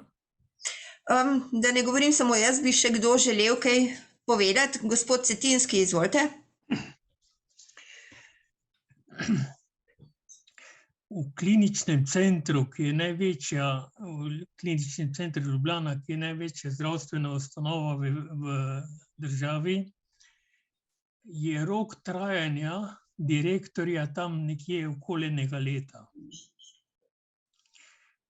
Torej, jaz moram reči, da sem globoko prepričan, da je tale klinični center veliko slabše upravljan, kot bi objektivno lahko bil. Če bi imel normalno vodstvo. Normalnega vodstva pa nima zaradi tega, ker naša politika dosledno vztraja na političnem kadrovanju. In zato jaz mislim, da je politično kadrovanje v zdravstvu eden ta velikih problemov našega zdravstva. Torej, sam zato smatram, da bi bilo vredno razmisliti, da na ta seznam torej, osrednjih problemov zdravstva, o katerem smo danes tlele slišali in je bil po mojem mnenju zelo kvalitetno predstavljen, da mogoče na ta seznam uvrstimo tudi ta problem političnega kadrovanja v zdravstvu. Ja, hvala vam lepa, gospod Cetinski, za to intervencijo. Naj saj to rečem, da mi imamo tudi to. Mi imamo, bom rekel, rečemo, povečano avtonomizacijo upravljanja in ne bi ob tem še omenil neko zmotno dilemo, recimo ravno nasprotniki javnega zdravstva, skratka, zastopniki privatizacije trdijo, da imamo mi pravzaprav nimamo javnega zdravstva, ampak da imamo državno zdravstvo. Tukaj gre v bistvu malo za zavajanje. Jasno je, da je javno zdravstvo državno. Jasno je, da je edino država, seveda s svojimi regionalnimi enotami, edina pooblaščena, da regulira zdravstvene in druge javne sisteme. Tukaj ni nič narobe, tukaj država nastopa kot nekaj pozitivnega. In jaz lahko mirno rečem, javni zdravniki so državni zdravniki, javni uslužbenci so državni uslužbenci in tako naprej. Ampak imamo pa opravka z etatizacijo na področju upravljanja. Medtem ko zdravstvo je prav, da ga država regulira, da ga nadzira, skratka, da načrtuje v globalnem smislu, kaj potrebujemo in kako se bomo razvijali, pa je seveda država ravno narobe. Na tem področju skoraj nič ne dela, pač pa se vtika v upravljanje, v konkretno vodenje, v dnevno politiko zdravstvenih zavodov. In to je seveda tudi eden od velikih problemov. Ampak to seveda jaz ne bi rekel, še zmeraj imamo javno zdravstvo, ampak etatizirano. In pravzaprav se če smem spet svoje lastno mnenje povedati, v tem času se nam etatizacija povečuje. Naprimer, v sedanjem mandatu je pravzaprav Ministrstvo za zdravje odvzelo praktično vsa finančna pooblastila pri delitvi sredstev Zavodu za zdravstveno zavarovanje. Zavod za zdravstveno zavarovanje ni nobena avtonomna inštitucija in celo ni več paradržavni organ, ampak je kar postal, bom rekel, samo eksekutiva odredb, ki bojo prihajale strani ministrstva. To je po eni strani strahovita odgovornost, ki si jo ministrstvo zadalo in seveda omogoča, da Zavod za zdravstveno zavarovanje še manj dela, kot bi lahko na področju razvoja tega. Skratka, gospod Cetinski, dolgo sem odgovarjal, ampak absolutno to je tudi ena od točk. Res pa je, da to ni ena od točk najbolj nujnih v letošnjem letu. Mi smo jih dali med zadeve tega mandata. Med drugim, najbolj se boš se strinjal, zahtevajo najmanj spremembe oziroma nov zakon o zavodih, pa še kakšen drug zakon bo potrebno spremeniti, da bomo dali ustrezno avtonomijo tem sicer dejansko paradržavnim telesom. Saj najbolj se vsi strinjamo. Zavod za zdravstveno zavarovanje ni prava zavarovalnica, to je javna blagajna. Ampak kljub vsemu bi morala po principu najboljših agencij, ne vem, če imamo kakšno agencijo z visoko stopnjo avtonomije pri nas, upam, da jo imamo, ampak moral bi dobiti visoko stopnjo avtonomije. Ne pa obratno, da je zavod nenehno tarča, je kriv za vse, hkrati je pa silno omejen v tistem, kar lahko dela. Ne bi ga pa v celoti opravičil. Marsikaj, kar pa bi zavod moral storiti, naprimer določati cene, pa tega ne stori 20 let.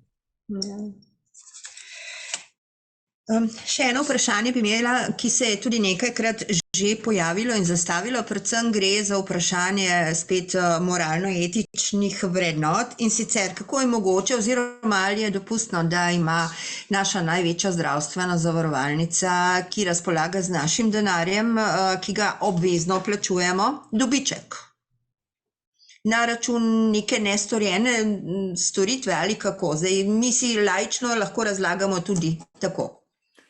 No, jaz bi rekel, da za razliko od zasebnih zavarovalnic, naprimer Vzajemne, ki se je razvila iz te iste ustanove in kjer je dobiček res dobiček, je pri Zavodu za zdravstveno zavarovanje bolj pravično govoriti o presežku prihodkov nad odhodki.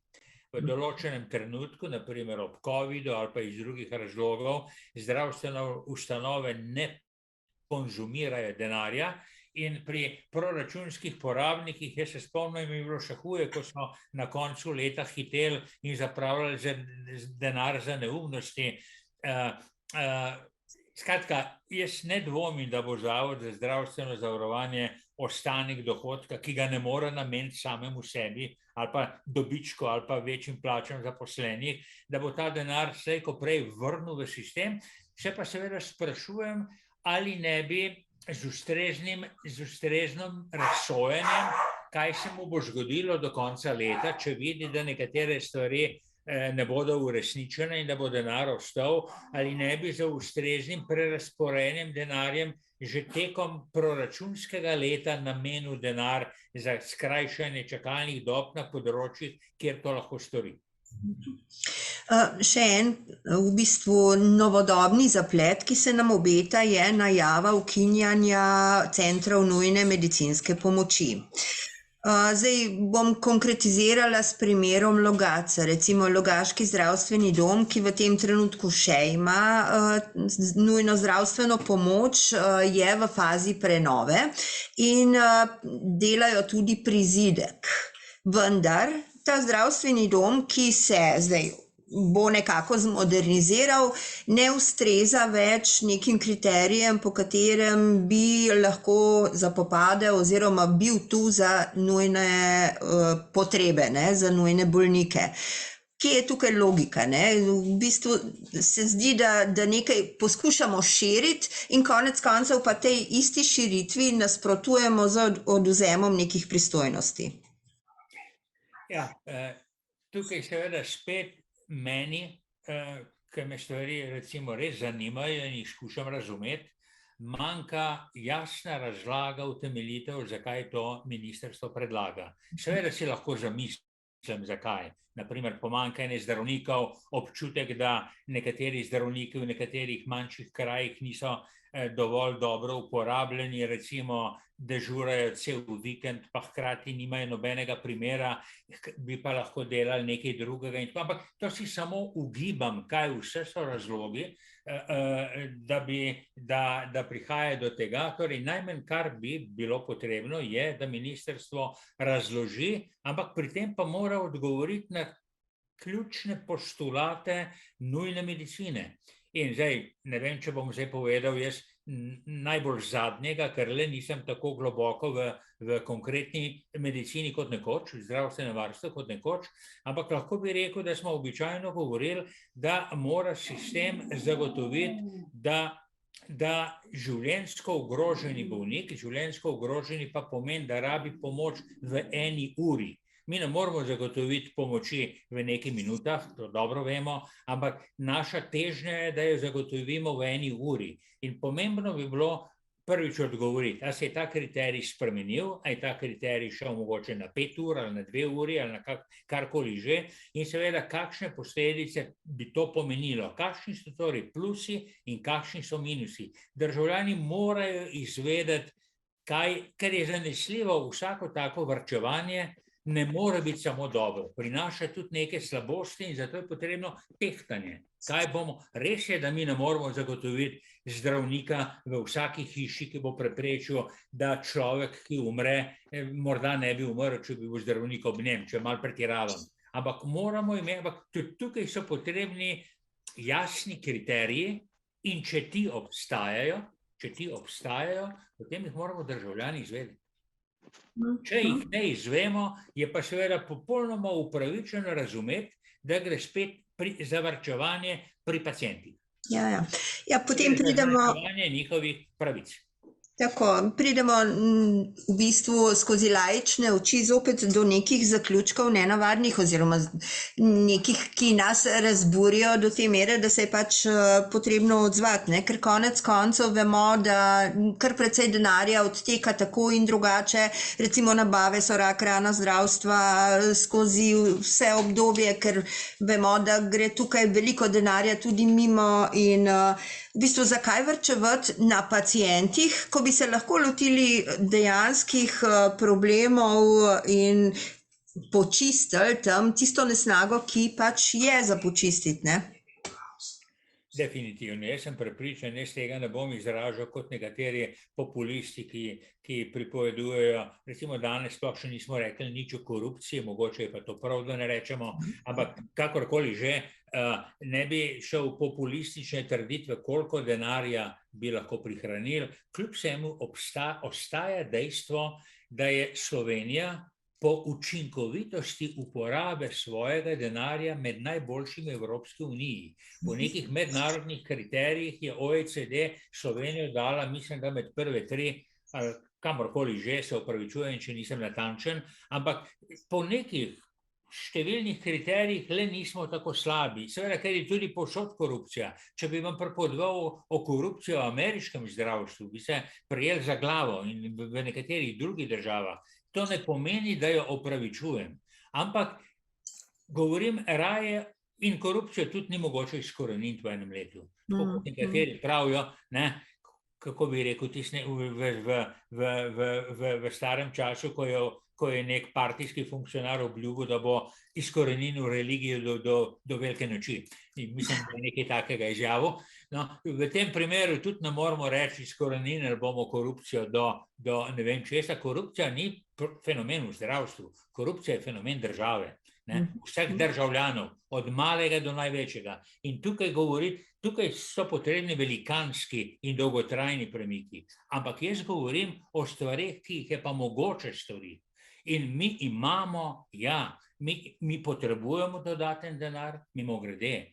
Le omenimo, ta država je celo obljubila v koalicijski pogodbi, da bo povečala sredstev na 12%, kar je sicer ne takoj do konca tega mandata, ampak kljub vsemu, to je fascinantno, če vzamemo, da imamo zdaj manj kot 9%, da imamo bliže 8%. To pomeni, da je skoraj za 50% gor. To je po moji presoji neizvedljivo, gradovi v oblakih. Lepo bi bilo, če bi prišli na 10%, to bi bilo čudovito. No, ampak pomembno je torej, da imamo tudi, poleg tega imamo tudi rezerve, ki bi olajšale in bi tudi bistveno prispevale, da bi reševali ključne probleme pacientov. Še eno vprašanje. Gospod Cetinski je prej omenil Univerzitetni klinični center in rok trajanja direktorja. Prostite, da sem malo na splošno odgovoril, ta etatizacija omogoča, poglejte, da minister v televizijskem dnevniku odstavlja nekatere direktorje. Skratka, to je v bistvu, recimo, da je to odraz neke neukosti. Ne vem, kako ne bi to opisal, da bi bil dovolj blag do takega pojava. Te bliskovite zamenjave direktorjev ravno kažejo na to, da direktorji nimajo nikakršne niti volje, da bi o čemer odločali. Poglejte, jaz celo življenje pravzaprav doživljam, da so na primer v primeru stavke, zdravniške stavke, zdaj sem preskočil malo, v primeru zdravniške stavke so se direktorji bolnišnic praviloma postavili med stavkajoče. Čeprav je stavka po definiciji stavka proti vodstvu, ampak oni so skupaj stavkali proti komurkoli že, ali proti Zavodu za zdravstveno zavarovanje, ali proti ministrstvu. Skratka, ta pasivnost, bojazen pred odločitvami, bojazen pred prevzemanjem odgovornosti je seveda velikanski problem. In to, na kar nas je opozoril gospod, ampak to moramo dati tem ljudem pooblastila. Oni morajo dobiti možnost odločanja. Tako. Še eno vprašanje, ampak kdo drug še kakšno vprašanje? Nič, nobene roke gor ne vidim, zato ker zastavljam naprej oziroma peljem naprej najin pogovor. Zakaj se v bistvu zdravniki, oziroma tako bom rekla, dostikrat slišimo, da kakšen od zdravnikov reče, joj, če vam dam pa še tole napotnico ali pa tole zdravilo ali pa to bom pa kregana, kakorkoli. Torej se zavedajo, da neke omejitve so, po drugi strani pa ne pomnim, lahko da se motim, me popravite, če je to res, ampak ne spomnim se, da bi se pa zdravniki postavili v bran pacientu in zahtevali, naši pacienti to potrebujejo, morajo imeti dostop do tega.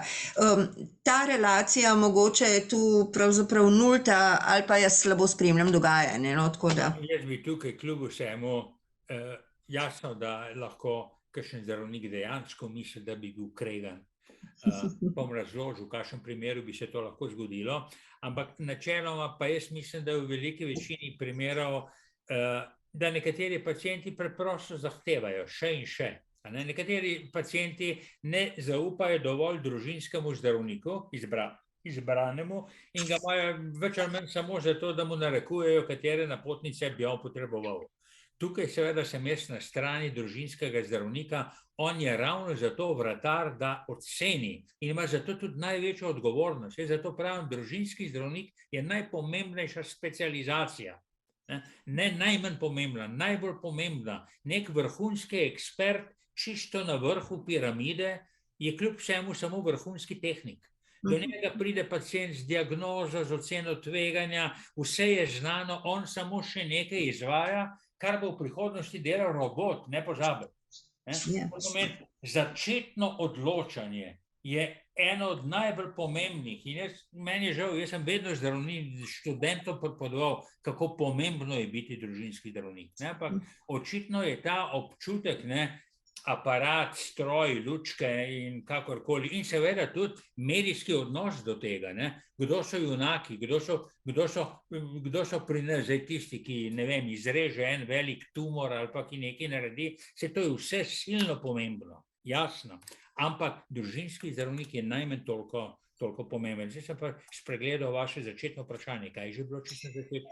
V resnici je bilo, zakaj se zdravniki nekako ne postavijo v bran pacientom oziroma Hočem reči, da jaz mislim, da marsikdaj zdravnik, ker išče odgovor, zakaj neke napotnice ne bo dal, mu je težje razložiti, poslušajte, vi tega ne rabite, dal vam jo bom takrat, ko jo boste potreboval.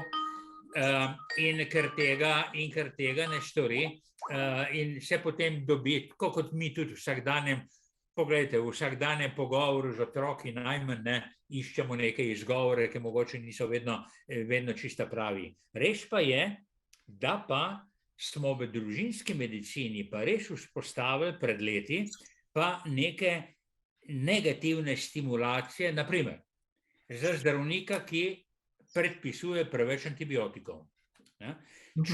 In ker to je bila silna razvada in hvala Bogu v Sloveniji nismo med najslabšimi, da dobi pacient za vsako stvar, za vsako virozo, za vsak, da ne rečem skoraj za glavobol, antibiotik in zato imamo to rezistenco na antibiotike, da ne govorim tudi o velikanskih stroških zaradi tega. No in zato je vzpostavljen nek seveda zgolj statistični indeks, odstotek recimo, ali pa deleže sem pozabil, ali pa število receptov predpisanih v neki praksi, seveda glede na število pacientov, in to še zmeri, saj takrat, ko smo mi to pri tem sodelovali, ni pomenilo takojšnje kazni, ampak zdravniki, ki so odstopali iz nekega statističnega povprečja, jih je pač nek strokovnjak poklical, da ne pojasnijo, zakaj imajo tak visok odstotek. Lahko se zgodi, da je ravno v njegovi klienteli bila pa neka huda epidemija ali pa karkoli že. Skratka, in že to je bilo zadosti, da je on moral razložiti. Enako velja pretirano napotovanje k specialistom. Niso bili takoj kaznovani, sploh ne vem, če so bili kdaj kaznovani, ampak delovalo je to kot neke vrste, rečemo v narekovaju, grožnja ali pa da je le pomislil, a dejansko vse to pacient potrebuje. Merima, izvoli. Ja, lep pozdrav. Jaz sem se malo kasneje priključila, tako da zdaj čisto vsebinsko ne bom sledila, ampak doktor Kebra sem že večkrat poslušala, bi ga pozdravila in podprla in imela bi dve vprašanje. Eno je, če je nekako njegov glas že prišel do politikov, to je prvo vprašanje, oziroma če je že imel, bom rekla, možnost kakšne konkretne diskusije, takšne, kot je danes, govoriti z katero izmed političnih skupin. Drugo pa vprašanje pa me zanima, kako razmišlja oziroma kaj razmišlja o preventivni diagnostiki. Namreč občutek imam in mislim, da so sistemi Svita, Dore in nekaterih teh sistematičnih pregledov izkazali, za moje pojme, jaz mislim tudi ekonomičnost, kajti noben pregled ne more biti toliko drag, kot je ena operacija. In me zanima, ali bi bilo možno razmišljati za neke ključne, se pravi, neke referenčne ambulante so se že pojavile, pa mislim, da niso obstale, ali bi bila možnost reševanja določenih zmanjšanje vrst tudi v to smer.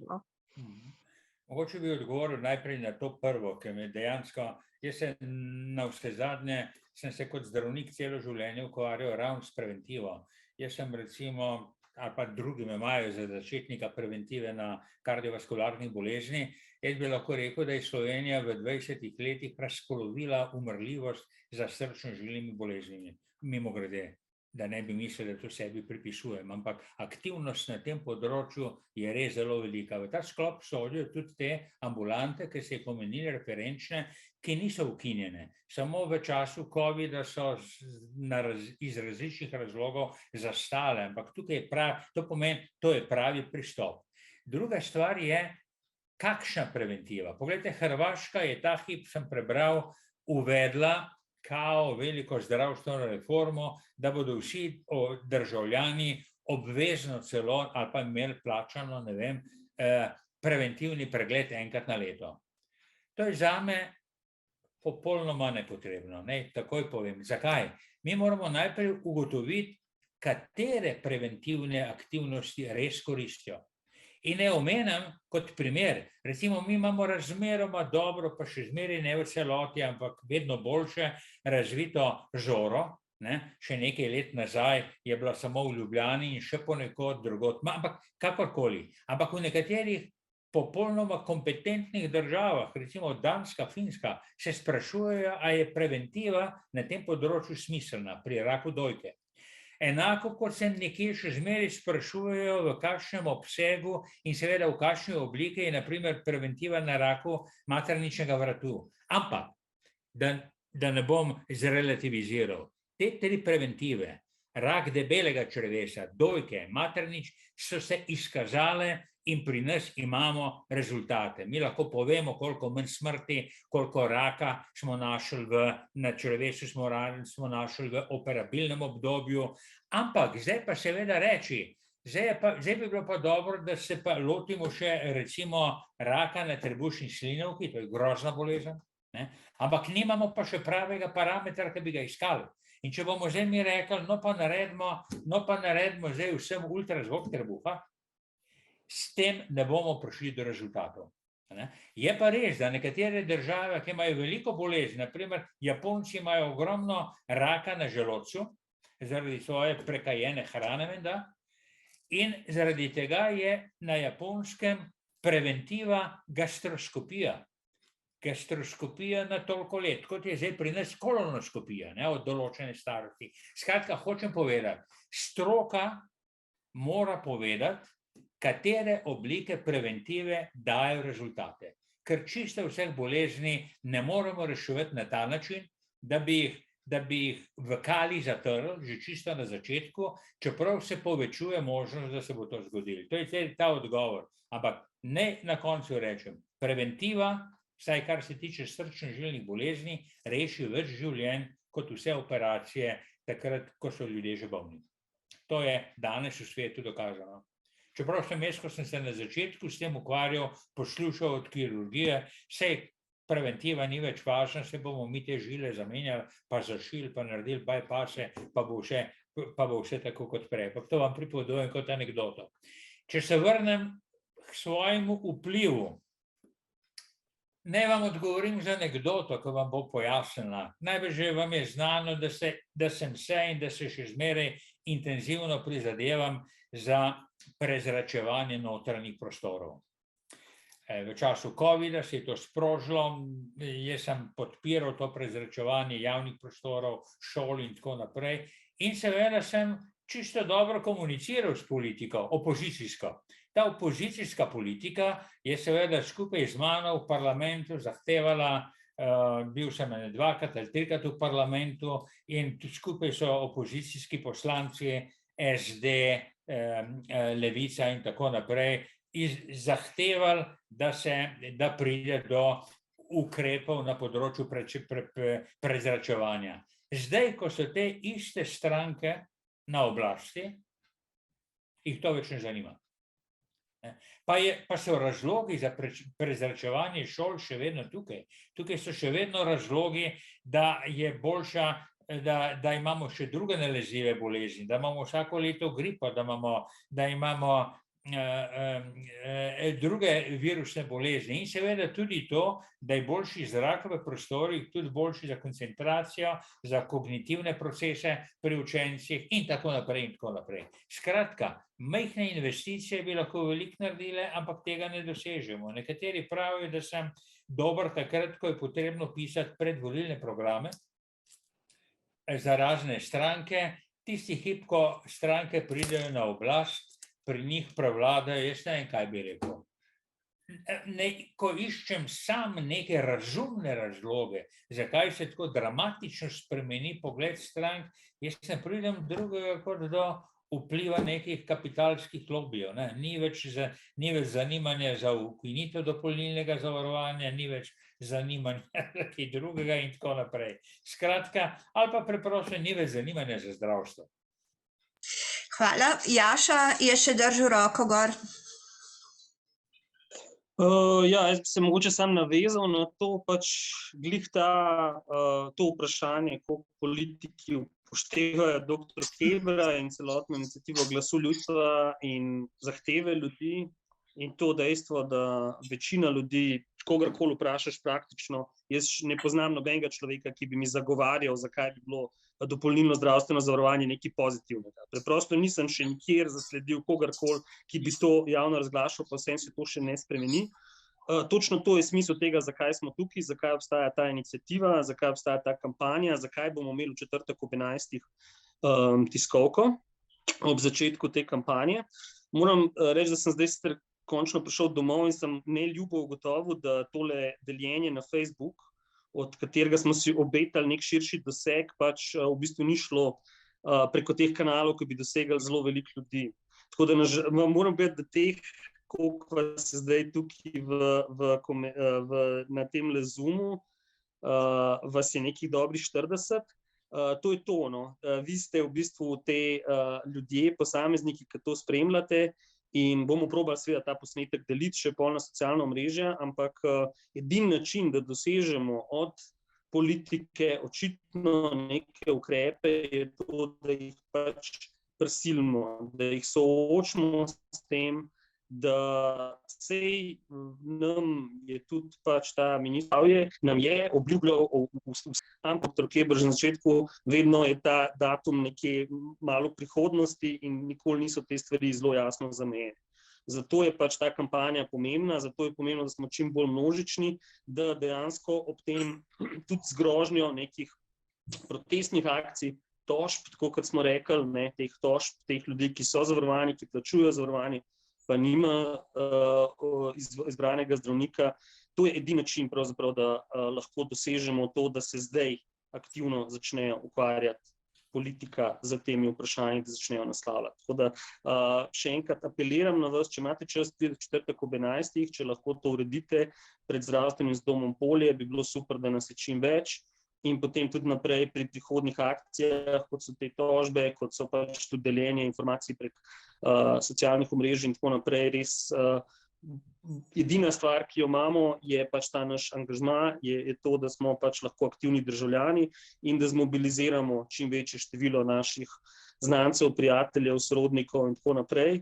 In je, kolikor smo lahko zaskrbljeni glede zdravstvenega sistema, smo pa lahko tudi po svoje optimistični, ker se že piše v tej skupini, ravno danes je bil nek članek, ali ne vem, kdaj je šel ta članek, da se že pripravljajo, da je ta skupina ustanovljena, ustavimo rušenje javnega zdravstva in tako, skratka, to je ta načrt, kako pravzaprav lahko nekaj pozitivnega spremenimo. In je pa odvisno od aktivnega angažmaja vseh nas, ki smo tukaj zraven in tega, da imamo zelo jasne, konkretne zahteve, ki smo jih sposobni zelo jasno izraziti in čim bolj številčno izraziti, po mojem.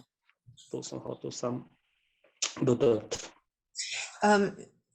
Ura je 19:55, jaz vem, da ima gospod Keber v roku 5 minut nov Zoom, tako da se bom jaz kar v imenu nas vseh lepo zahvalila za izčrpne odgovore in vsa pojasnila in seveda z neko željo, da se spet sestanemo, ko bo kakšen konkretnejši korak oziroma tudi lahko za pogovor.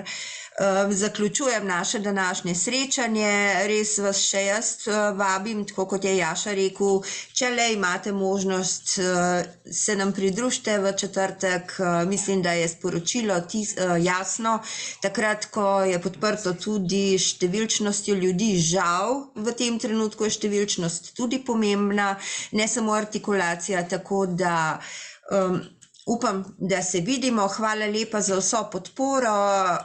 Dajte deliti ta posnetek. Zdaj ugotavljam, Jaša, da je res, da smo imeli samo ene par ogledov na spletu, ampak bomo to popravili. Vas pa naprošam, da če lahko, dajte storiti tudi, kar je v vaši moči, da skupaj zaženemo to kampanjo in dosežemo kar najboljši cilj, ker če se ne bomo zdaj odzvali, bo prepozno. Ne govorimo samo za nas, ampak tudi za naše potomce, ker morajo vedeti, da javno zdravstvo je tista kakovostna storitev za vse, ki ni odvisna od tega, koliko lahko kdo globoko seže v denarnico.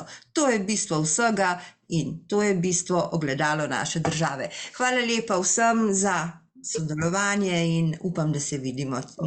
Ne pozabiti peticijo. Peticija napreduje sicer počasno, ampak dajte deliti, če imate, magari pošljite mail še komu, da zberemo čim več podpisov za to peticijo. To je eno izmed orodij, ki jih imamo na razpolago in vsak podpis bo dejansko štel dobesedno in konkretno. Hvala, jaz bi še to nekaj dodala, da poleg peticije bi zelo veseli tudi izkušenj, ki jih imate vi ali pa koga poznate, ki je ostal brez družinskega zdravnika ali pa ki so ga poslali v popoldansko ambulanto in tako naprej. Ni treba, da se izpostavijo z imeni, ampak čim več res osebnih izkušenj imamo, tem več lahko pokažemo, da se to res dogaja. Hvala lepa vsem, hvala za vse odgovore in za prisotnost. Lahko noč. Lahko noč, hvala.